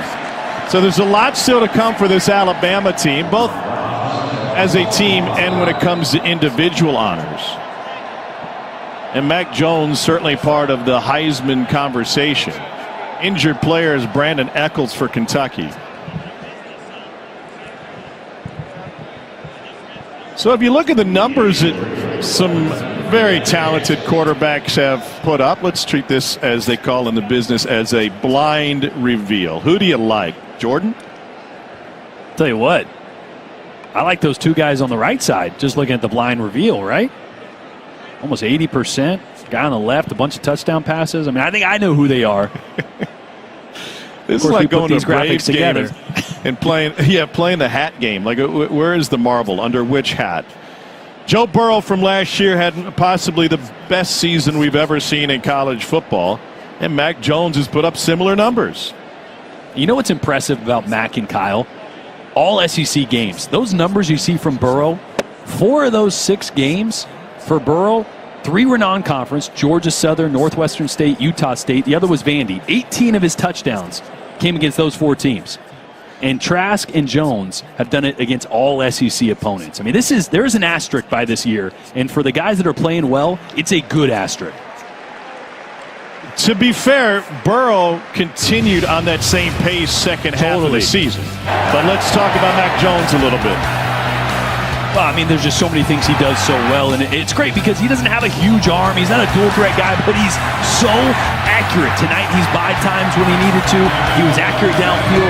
The one interception downfield is really the only time I've seen a bat ball, I think, going back over film for those deep throws. He's been so accurate on those, and that's what the next level loves. The NFL loves his deep ball accuracy. And again, it's not because he can throw it 80 yards, but it's the trajectory and the accuracy, right? It's how he gets it up and down and puts it right where he needs to. He has set a school record with 4 passes of 85 yards or more in his career, out in front and incomplete. Meanwhile, let's look at Trask's numbers. It was a slow start for Florida on the road at Vandy. Yeah, what a once again whole without day, right? Right. 380 yards almost, 3 touchdowns. Man, he looked terrible. But they did get a slow start. Vandy had a good plan early. Vandy's offense got out to a quick start. But at the end of the day, just too many weapons for Kyle Trask. And let me tell you, that's a bad game for him, which is crazy to say. But this season, that's a bad game for him. Andy lost by 3 touchdowns today. I just want to take a moment and bring to everyone's attention what a job Derek Mason's doing at Vanderbilt this year. They were hit hard with opt-outs before the season even started. They've had to deal with COVID maybe more so than others. Yet while some teams have decided, you know what, we probably don't have enough to play here or there, Vandy has taken the field regularly, and they gave Florida all they could handle the first half. With a true freshman quarterback. Right? Yeah. I mean, it's very commendable what Derek Mason's been able to do there, and it's already hard enough at Vandy. I know that better than anybody. So they gave Florida everything they could today. Credit to them. Speaking of COVID, Mississippi State has been hit hard. They're at Georgia later tonight. They have 49 scholarship players. They only have 1 scholarship quarterback available. Jones, end zone, incomplete. Will Rogers will get the start for Mississippi State. His backup not only hasn't played this season, but is a walk-on on a hungry Georgia team.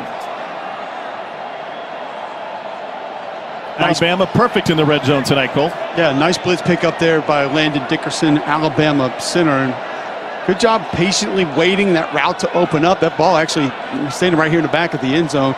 Went off the face mask of Smith. Not sure if the contact was a little bit early or not, but looked catchable to me. Figured Landon Dickerson would be moving people out of the way. Have you seen the bumper on his truck? 2nd and 10. Robinson straight ahead. And Robinson takes it to the 5 and a first down, a pickup of 12. And right up the middle again, right behind Landon Dickerson and that interior offensive line. Look at the push. Look at Dickerson climb to the next level. He picked up 2 guys on that play and opened up a big hole for Brian Robinson. He had truck issues. A tow truck came and got it one day, and they ripped his bumper off. So what did he do? He put a railroad tie on the front of his truck. Is that street legal? I talked to him earlier this week. I said, dude, is that a tree on the front of your pickup you got there? He said, that's his hobby, though. 2013 F-250. Loves working on that truck. Mac Jones rolls. And he's able to find Devontae Smith. And Smith taken down at the 1. You know, last thing on that truck, I spoke to former Tennessee coach Butch Jones on the field actually before the game, and we were talking about Landon Dickerson and what a good pro he's going to make in his prospects. And he asked me, he said, have you seen the truck? I said, actually, I have. Yeah, I saw a picture of it, talked to him about it. He said, first thing he did, he come to the facility that day. He said, Coach, have you seen my bumper? You got to see the bumper. Come on here. Look at the license plate. Got the license plate right on there, too. I was able to get it in. Proud of that railroad tie bumper. Most people screw in the license plates. He puts his in with drill bits. They're going to go right behind him here. Watch this. 3 tight ends in the game. Good push by Kentucky. Doesn't matter. Brian Robinson Jr. is in with a 1-yard touchdown plunge.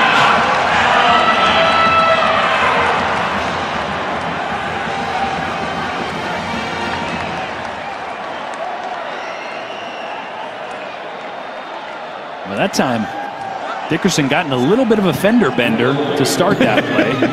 And then he was able to rebound.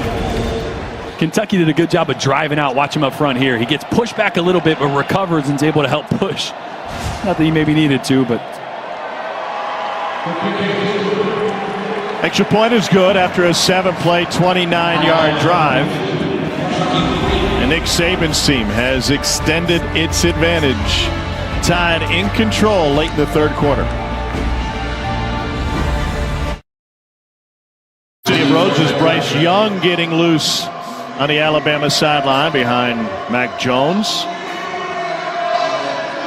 Alabama 42-3. Mac Jones 16 of 24, 2 touchdowns and a pick. A lot of people Kentucky's that played 2 quarterbacks. Go ahead.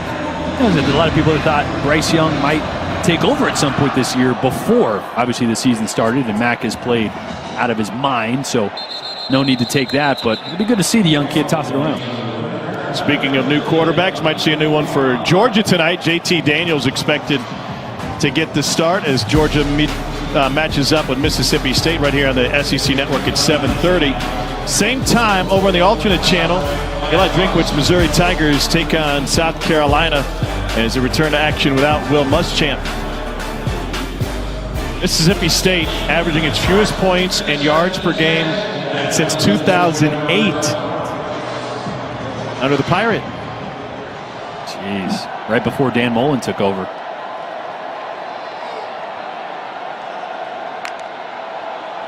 They will be shorthanded tonight. Gatewood hands it off to A.J. Rose. Gain of 5. Kentucky came into this game heavy underdogs by 30 points plus. So I did a little bit of research. The largest spread for an AP #1 ranked team that lost was 27. That was Ohio State in 1998. The opponent was Michigan State. The opposing coach was Nick Saban. No such luck for the underdogs tonight.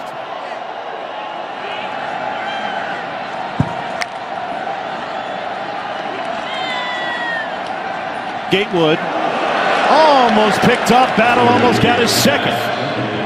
How much of this is reaction? How much is film work?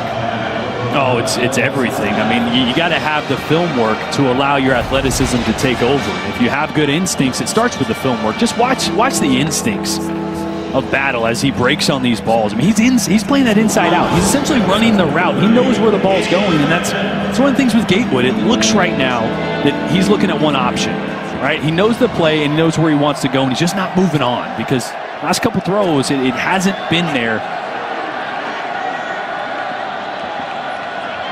Play clock winding down, 4 seconds left. They've already run out of time once with Gatewood at quarterback. Pressure on him, dumps it over the middle again, and a big knock. It's Helms, a sophomore from DeMatha, with the hit on an incompletion. And that time, actually, Joey Gatewood does work to the running back on his left first. You're going to see his eyes work outside left, and he comes back to this little rub route underneath. But, man, when you don't have the threat of throwing the football over the top, as Kentucky has zero threat of that right now, everything starts to condense. And Alabama is playing really well underneath right now. Just reading eyes. Goodfellow, the senior out of St. Ignatius in Cleveland, to punt it away again. Vontae Smith back. Fair catch asked for and taken at the 23. Let's get to the studio. Here's Dari. Tom, just to let everybody know what's coming up over on ESPN at 7 o'clock Eastern Time. Tank Bixby and Auburn running the ball like they want to do, taking on Tennessee. 49 days. Tom and gang, 49 days since Tennessee last won a football game. Vols and War Eagle coming up on ESPN 70. A much different second half of the season this year than last for Tennessee. Bryce Young is in at quarterback. Alabama's got a run of now 20 consecutive games with at least 35 points. You have to go back to the national championship game in 2019. Last time that didn't happen. It was calendar year 19. Over the top, down the sideline, caught Devontae Smith. Hello, Bryce Young. I mean, you think Steve Sarkisian has any faith in this kid? Cold off the bench, he's thrown a couple balls on the sideline. Said, "Yeah, let's just foul, throw this one deep down." Look at the accuracy. Jeez. The 15-yard penalty will be added in the run. That is a perfect ball on Brandon Echols, who is Kentucky's best one-on-one cover guy. I mean, that's best on best right there. In this, you can't get any better than that throw right there. Ooh, a little extra. Yeah, that drew a flag from J.J. Weaver. That'll add some yardage on to the end of the play.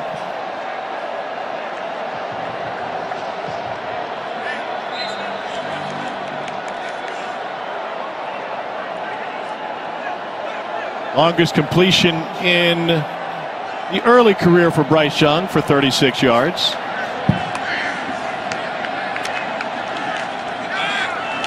Najee Harris has room, and he spins inside the 20, still on his feet behind the umpire. Umpire lost his hat and went down. Najee Harris with the first down run. Boy, Stripes with the mustache. He's going to be feeling that tomorrow. How about Najee? Look at the vision. This is what I was talking about earlier. The vision, obviously knowing that you're 235. I mean, I know I was lost by watching the ref. You see that? You got a mark on the forehead.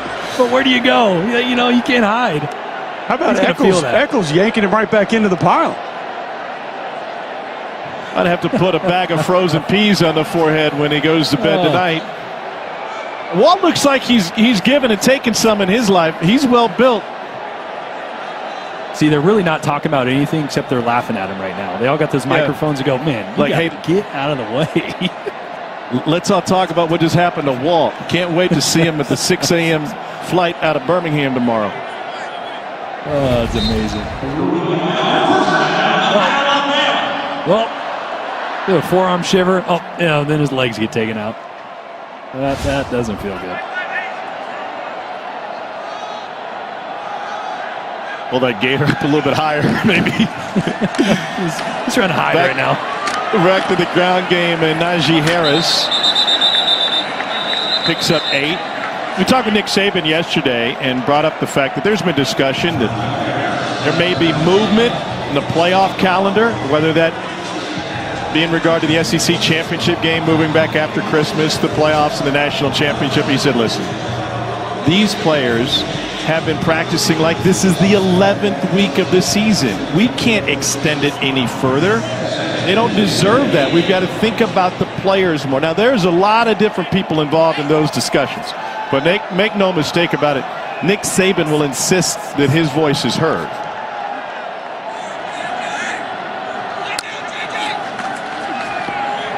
Robinson cuts back, takes it to the 5. I mean, he was pretty animated by the end of that conversation on the Zoom call, Jordan. Yeah, he was. And you think about it, especially in this COVID era, you can do everything right, but if the opposing team isn't taking it as seriously as you are, well, then you're punished, right? I mean, like the LSU game, that gets rescheduled. Well, Alabama did everything right, and yet they're punished with having to reschedule that game. You know, and again, like you mentioned, these players have been practicing. Yes, the season started later than normal, but they were scrimmaging, they were practicing, they were hitting. So, yeah, their bodies, they take a toll. Just because there's not a game doesn't mean their bodies aren't taking a toll. So it's already going to be a long season. Extending it further, you would seriously have to think about what that does for player safety. A lot of stakeholders in this game, and some of them would love to see it extended. Make sure the games can be played. Florida State Clemson canceled last minute this morning, or at least postponed. Young taken down in the backfield, and Kentucky gets a sack from Boogie Watson. It's a loss of 7.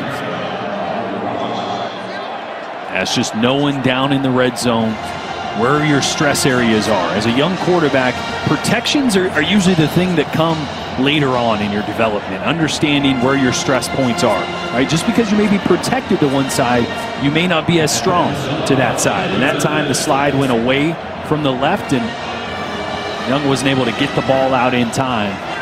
Took a sack there. These all great learning opportunities, though, for a young quarterback.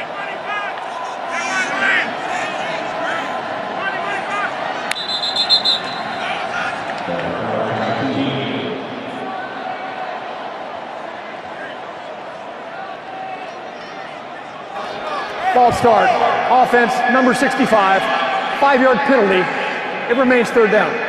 So here's the beauty of Kent Williamson being the referee. Not only does he get the FaceTime and get to speak, but he also stays out of harm's way. Right? A referee never gets caught in the traffic like his buddy Walt did a few plays ago. Oh, but he gets the mouthful from the quarterback all game. I used to give the white hat so much. I'm like, come on, they're hitting me late. Like, what are you doing? You get a lot of talk back from the quarterbacks usually. 3rd and goal. Bryce Young eludes one, throws on the run, touchdown, a spin in for Devontae Smith.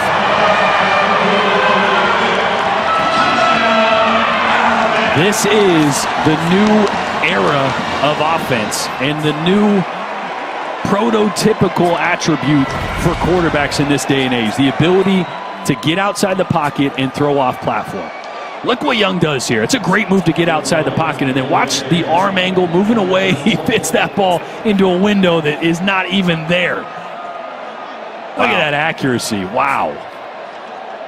Number 1 dual threat quarterback coming out of Mater Dei in California. One after is good, a 7-play, 76-yard scoring drive led by Bryce Young.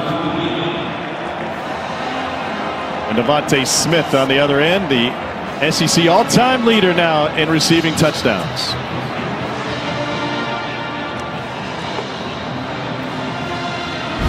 Weapon after weapon after weapon. Yeah, you have a Heisman Trophy possible quarterback dropping dimes all over the field. And then you have a guy that if you handed the ball him 30 times a game, he'd win the Heisman Trophy as well. It's an embarrassment of riches. You got one of the best receivers, the best receiver statistically in Alabama history. He will be when this is said and done. And now you got a young quarterback coming off the bench making plays as well. It's unbelievable. Amari Cooper will be in action tomorrow. Cowboys in the afternoon time slot. Wonder what Chris Doering's going to be doing tomorrow.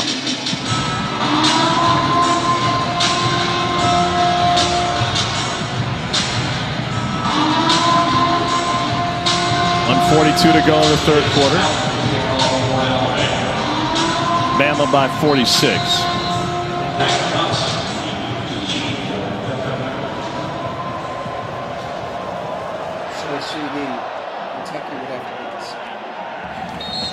So Cooper's got the Vikings tomorrow. Chris Doering has the couch. For more, here are the folks back in the studio. What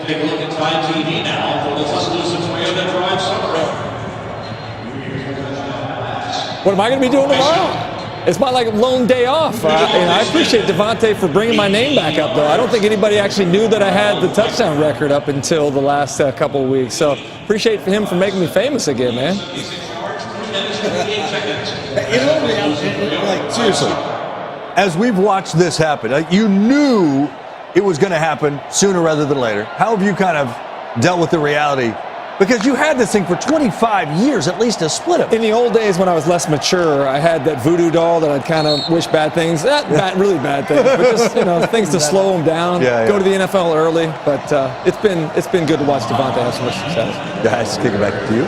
The quarterback in for Kentucky is Bo Allen, the freshman out of Lexington Catholic, maybe the quarterback of the future for this Kentucky team. Jordan, I'm a little bit surprised we didn't see Bo Allen earlier, but he's got great promise as a fantastic thrower.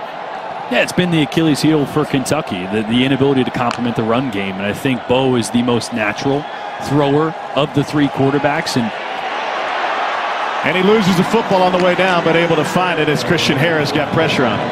Yeah, they wanted to get him in earlier last week.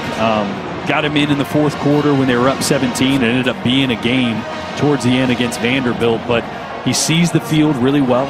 He maybe doesn't have the arm talent, the arm strength that Terry Wilson has, but he's got accuracy, he's got moxie, and he just needs opportunity.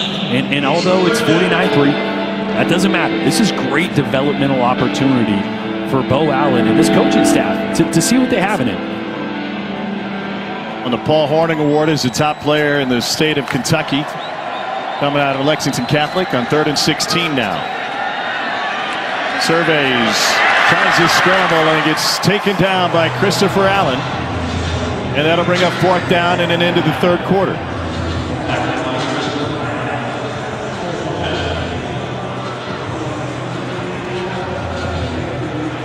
Alabama has played 3 different quarterbacks.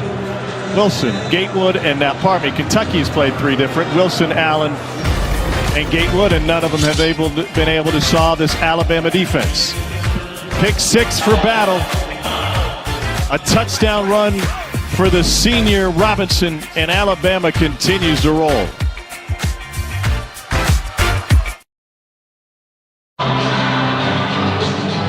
3-9-3 Alabama, as the Crimson Tide will be in punt return formation. Wide receiver Devonta Smith will be back deep. Slade Bolden limped off the field a little bit later.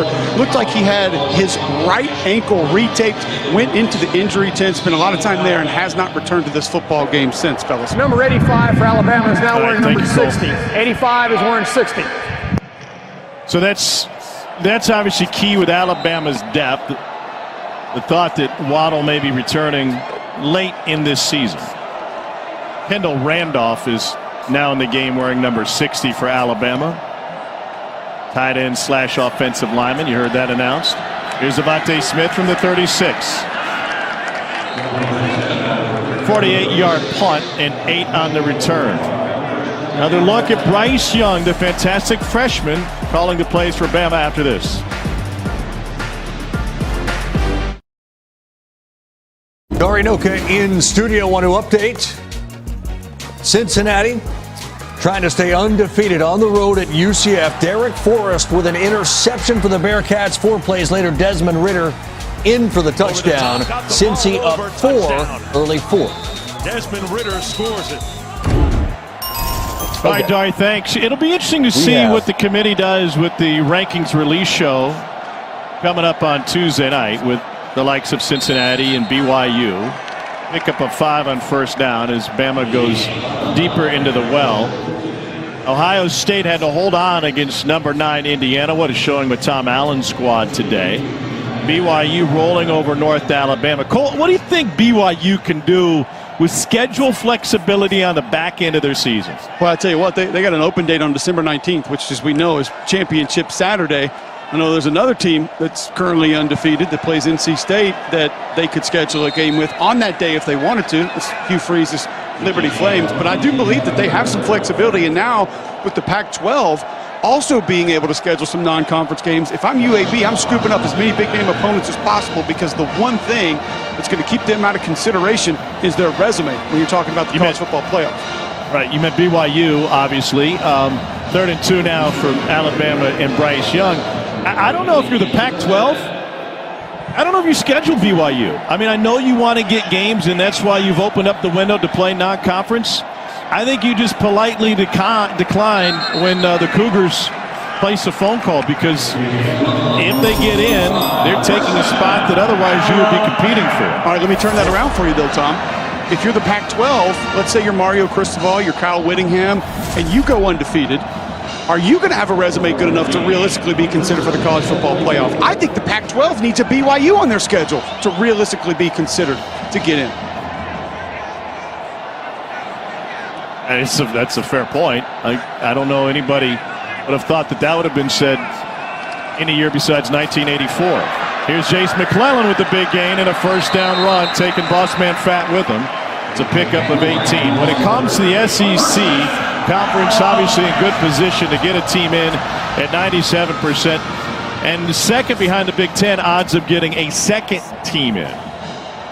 BYU currently 25% chance to reach the playoff after their blowout win today. That was actually coming into this weekend. I mean, doesn't all this talk just play into the fact that they should have just for 1 year said, let's go 8? Thank you. Right? I mean, you have the built-in excuse of COVID and not be able to evaluate teams with non-conferences and not everybody playing the same amount of games. Like, let's just play 8. Let's see how it goes. And you don't have to say we're doing this forever. We're doing it one time, and then we're going back. I think that was a huge miss. I would have loved to see it as a college football fan. I'd love to see BYU or Cincinnati have a chance, but I don't think they have a chance when there's a one-loss, or if there's a one-loss SEC team out there, or even a one-loss Big Ten or ACC. If it were today, speaking of one-loss teams, you'd take an A&M or Florida. Oh, if we're picking today, I'm taking Florida. And again, that's the quandary that the committee's in, right? Because A&M beat them heads up. But I think there has to be an understanding of recency. And there has to be an understanding that teams can develop and get better. And it was almost 6 weeks ago that A&M beat Florida. And I think they're a different team right now, and they're hot right now. So that's what it comes down to. And that's why you wish that there was a few more opportunities to see some of those teams have a chance. Jimbo Fisher's team sitting at home today instead of hosting Ole Miss. Lane's clipboard gets a day off.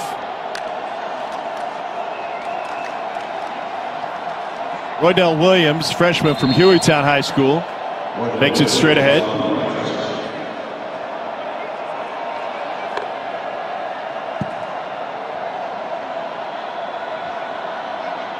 Starters getting a breather here through the fourth quarter for a team that hadn't played in 3 weeks.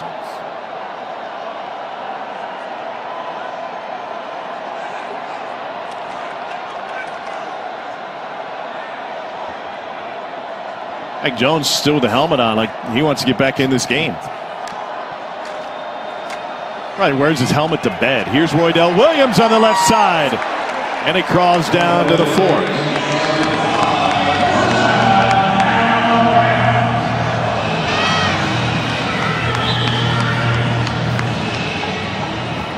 I don't think that guy, I don't think he misses arm day in the gym. You know, I miss it quite often. Roydell does not miss arm day, Tom. Do you remember what arm day was like, Tom? No. I missed all days. They did not count me as present.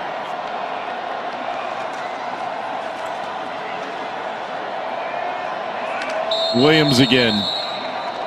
This win, by the way, with 10 minutes still to play in this one, I feel confident, will be Alabama's 30th consecutive win against the SEC East. It will be Nick Saban's 96th straight win against an unranked opponent. That's the longest stretch in FBS history.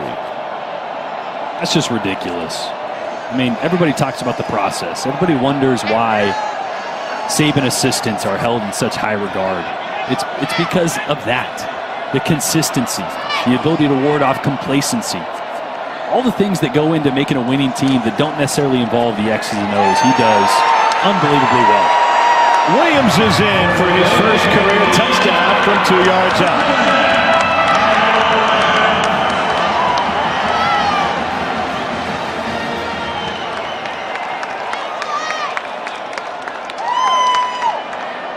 Najee Harris excited for the next great Alabama running back. Yeah, being the biggest cheerleader on the sideline. You'd love to see that.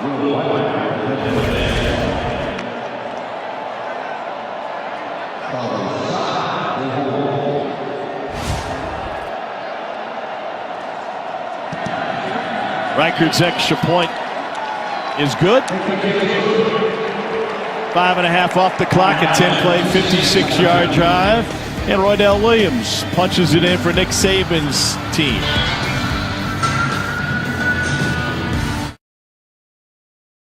SEC Network Football is presented by Farm Ridge. Grab a snack. No action for Clemson today. Ohio State got pushed to the brink by Indiana. Notre Dame the weekend off, and Alabama will soon be 7-0. Been about 80 years since they started 6-0, didn't win their 7th. Yes, offensive lineman dancing. I'm here for all of it. Landon Dickerson says, this is how we do it in Hickory, folks. At the railroad tie bumpers and dancing like that. Nice.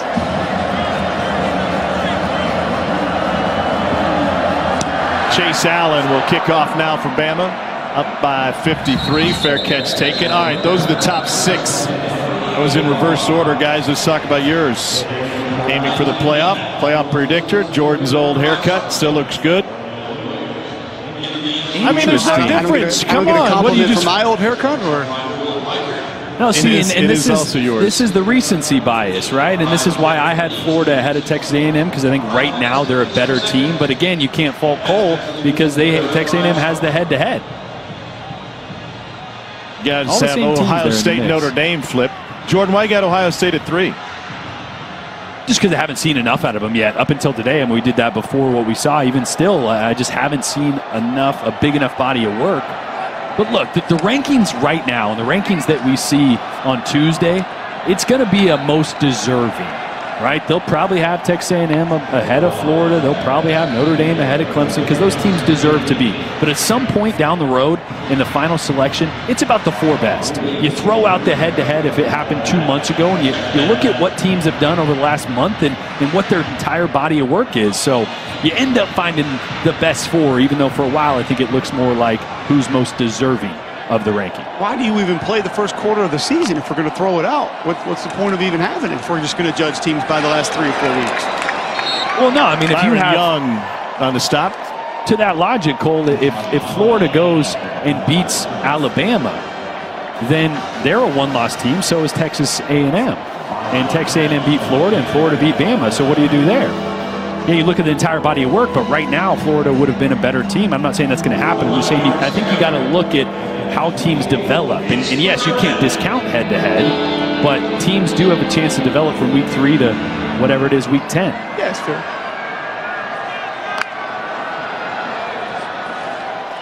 Third and 11 for the freshman quarterback, over the middle and off the mark, and Kentucky will punt it away again. In the second half, Kentucky quarterbacks have combined to go 0 for 9 with an interception. Now look, Alabama is a tough defense to go against, especially when you're one-dimensional. When you're in this big of a hole and Alabama can play their match zone underneath, there's just the windows are so small, and Kentucky already isn't the strongest at the quarterback position or the most accurate. They want to develop in that area. It's just, that's why Alabama's so good. You got to keep the game close. You got to make them play it your way, and when you don't, it's hard to be successful. Goodfellow punts it away. Surtain takes a fair catch. 49-yard punt, 8:19 remaining. We'll see what Alabama's offense looks like next. Max still got his helmet on.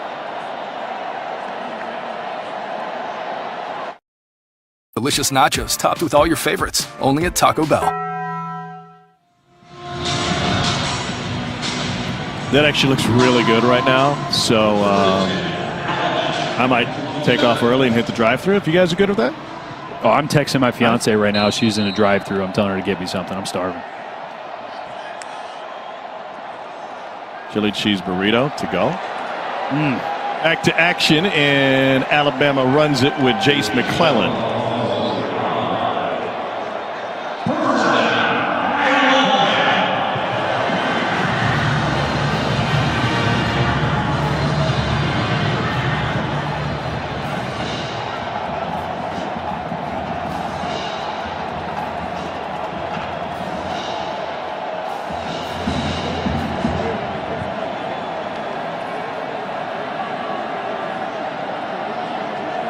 Bryce Young, a quarterback for Alabama.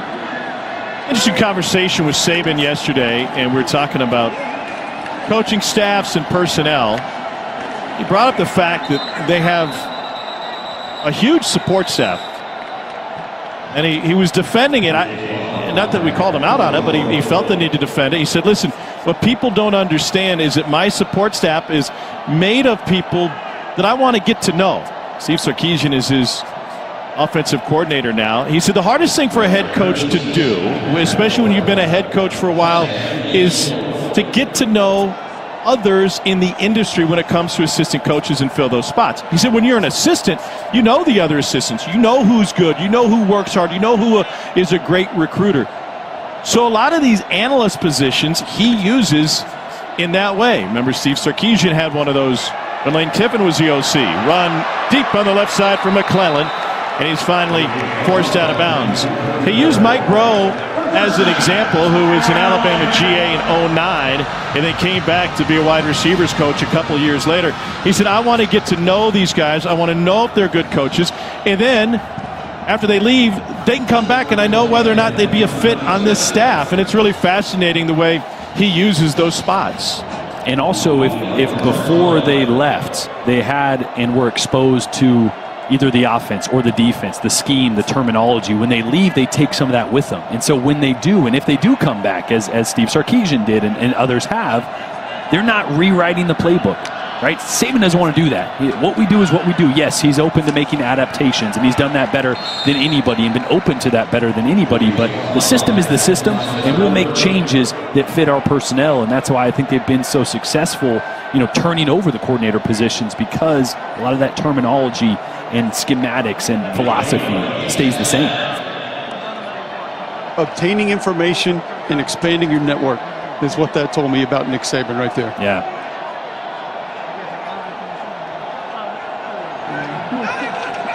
Sark was an analyst in 2016, went to the Falcons for a couple of years as the offensive coordinator. And he talked to us about his development as a coach. And Jordan, it was really interesting hearing him talk about the fact that sometimes in this industry, when you rise so far, so fast, you kind of lose who you are and who you should be. And whether it's ego or whatever, sometimes it can get out of control.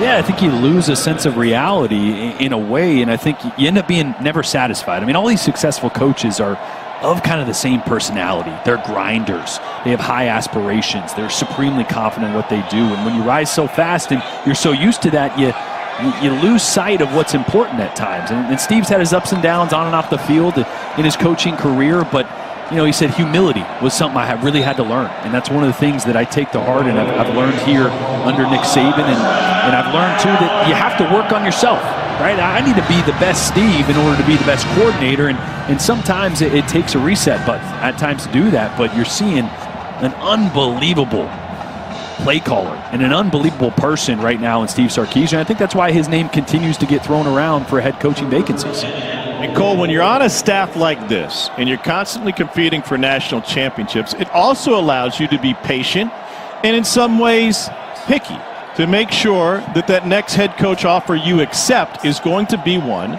where you can be successful as a head coach. And you don't have to take second-tier jobs, even if they are Power 5 opportunities.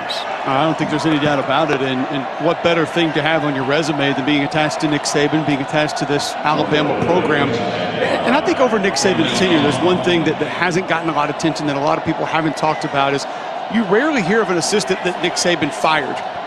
Everyone just leaves. They all go to the next thing. Now, sometimes the next thing may be What are you saying, that none of them get shown the door? I'm not saying that at all. But what I'm saying is there is no public release of a coach being fired from a Nick Saban staff. They are always assisted in finding something else. And I think that's part of the respect that Nick Saban has, not only for the profession, but the guys that come and work for him. I think Nick Saban is smart enough to know that guys are already looking for the next thing.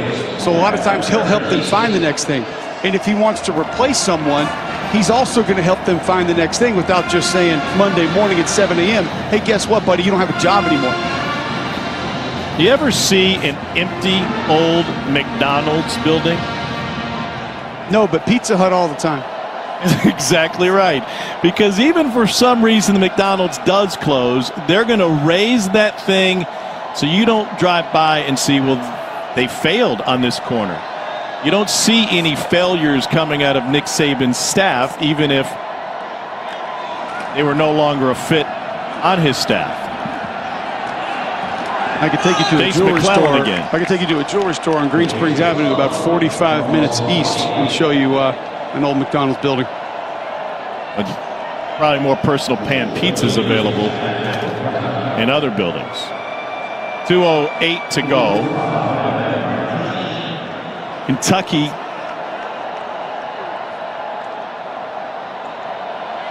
really up against it when this thing started due to the injuries.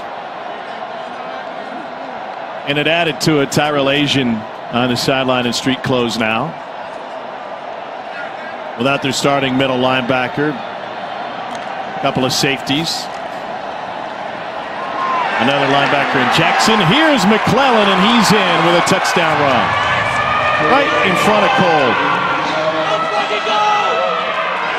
You know what that play call was, Jordan? Handoff, run to the big dude in the tie. The bright pink tie.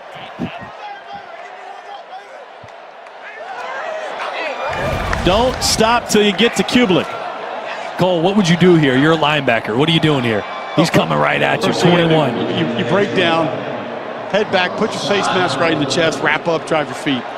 Oh, it looked like you were trying to get out of the way there. I was avoiding him. I don't need another surgery, even though I saw Norman Waltrip a few minutes ago. That's the last thing I need to be doing, is getting wheeled up to Andrews tonight.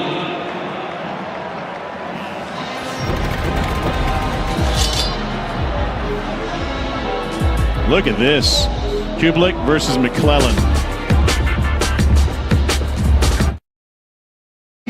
Welcome back. SEC Network football presented by Farm Rich. Alabama with a 60-point lead. Basketball season is here. John Calipari's team be on the floor at Rupp, hosting Morehead State Wednesday at 6, and then Rick Barnes and number 12 Tennessee play host to Charlotte immediately following on the SEC Network. Big Blue Madness occurred at some point. It aired last night. Isaiah Jackson did this. Oh, what? He stepped on the line. Yeah, weak. I mean, still done that before on a 6-footer.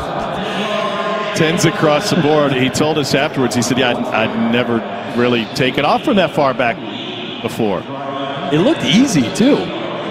It looked easy. He's going to be really good. #1 recruiting class in the country. Again, for Kentucky. Joey Gatewood back in at quarterback after Bo Allen had some opportunities but couldn't get anything done. 17 second half plays for Kentucky, only 1 first down. And Gatewood will handle the final 90 seconds. And Kentucky is entering an interesting time. You know, they have Bama here, and then they go to Florida in a week. And if all of these guys that we have crossed out of our 2 deeps are out because of COVID-related issues, whether that be positive tests or contact tracing, it stands to reason that they're going to be just as shorthanded next week when they go to Gainesville. Absolutely. I mean, you can't expect to walk into a stadium against the #1 team in the country or a top 10 team or any SEC team without some of your best players on either side of the ball, in Chris Rodriguez, Jamin Davis, and expect to perform up to any type of standard that's going to help you play consistent winning football. It's tough. I do think it's fair to reiterate, guys, that Mark Stoops told me before the game, you know, we're planning on playing. We're going to do everything we can to play, and if at all possible, we're going to play football. And that is a message that's been drilled into these coaches' heads, the value for their teams to be on the field, not just to the local athletic departments, but from a conference perspective as well. On 3rd and 3, and it's why Missouri's playing tonight. It's why Mississippi State has only a couple of buses rolling into Athens tonight. And that'll be an interesting one under the lights in the Classic City. All Alabama in this one. Nick Saban's squad with its 96th consecutive win against an unranked team, their 30th straight against the SEC East. Bama with the win to go to 7-0. Once again, our final. Bama 63, Kentucky 3. Coming up next, it's SEC Now, presented by Yellowwood, followed by Mississippi State and Georgia. So long, everybody. Have a great night.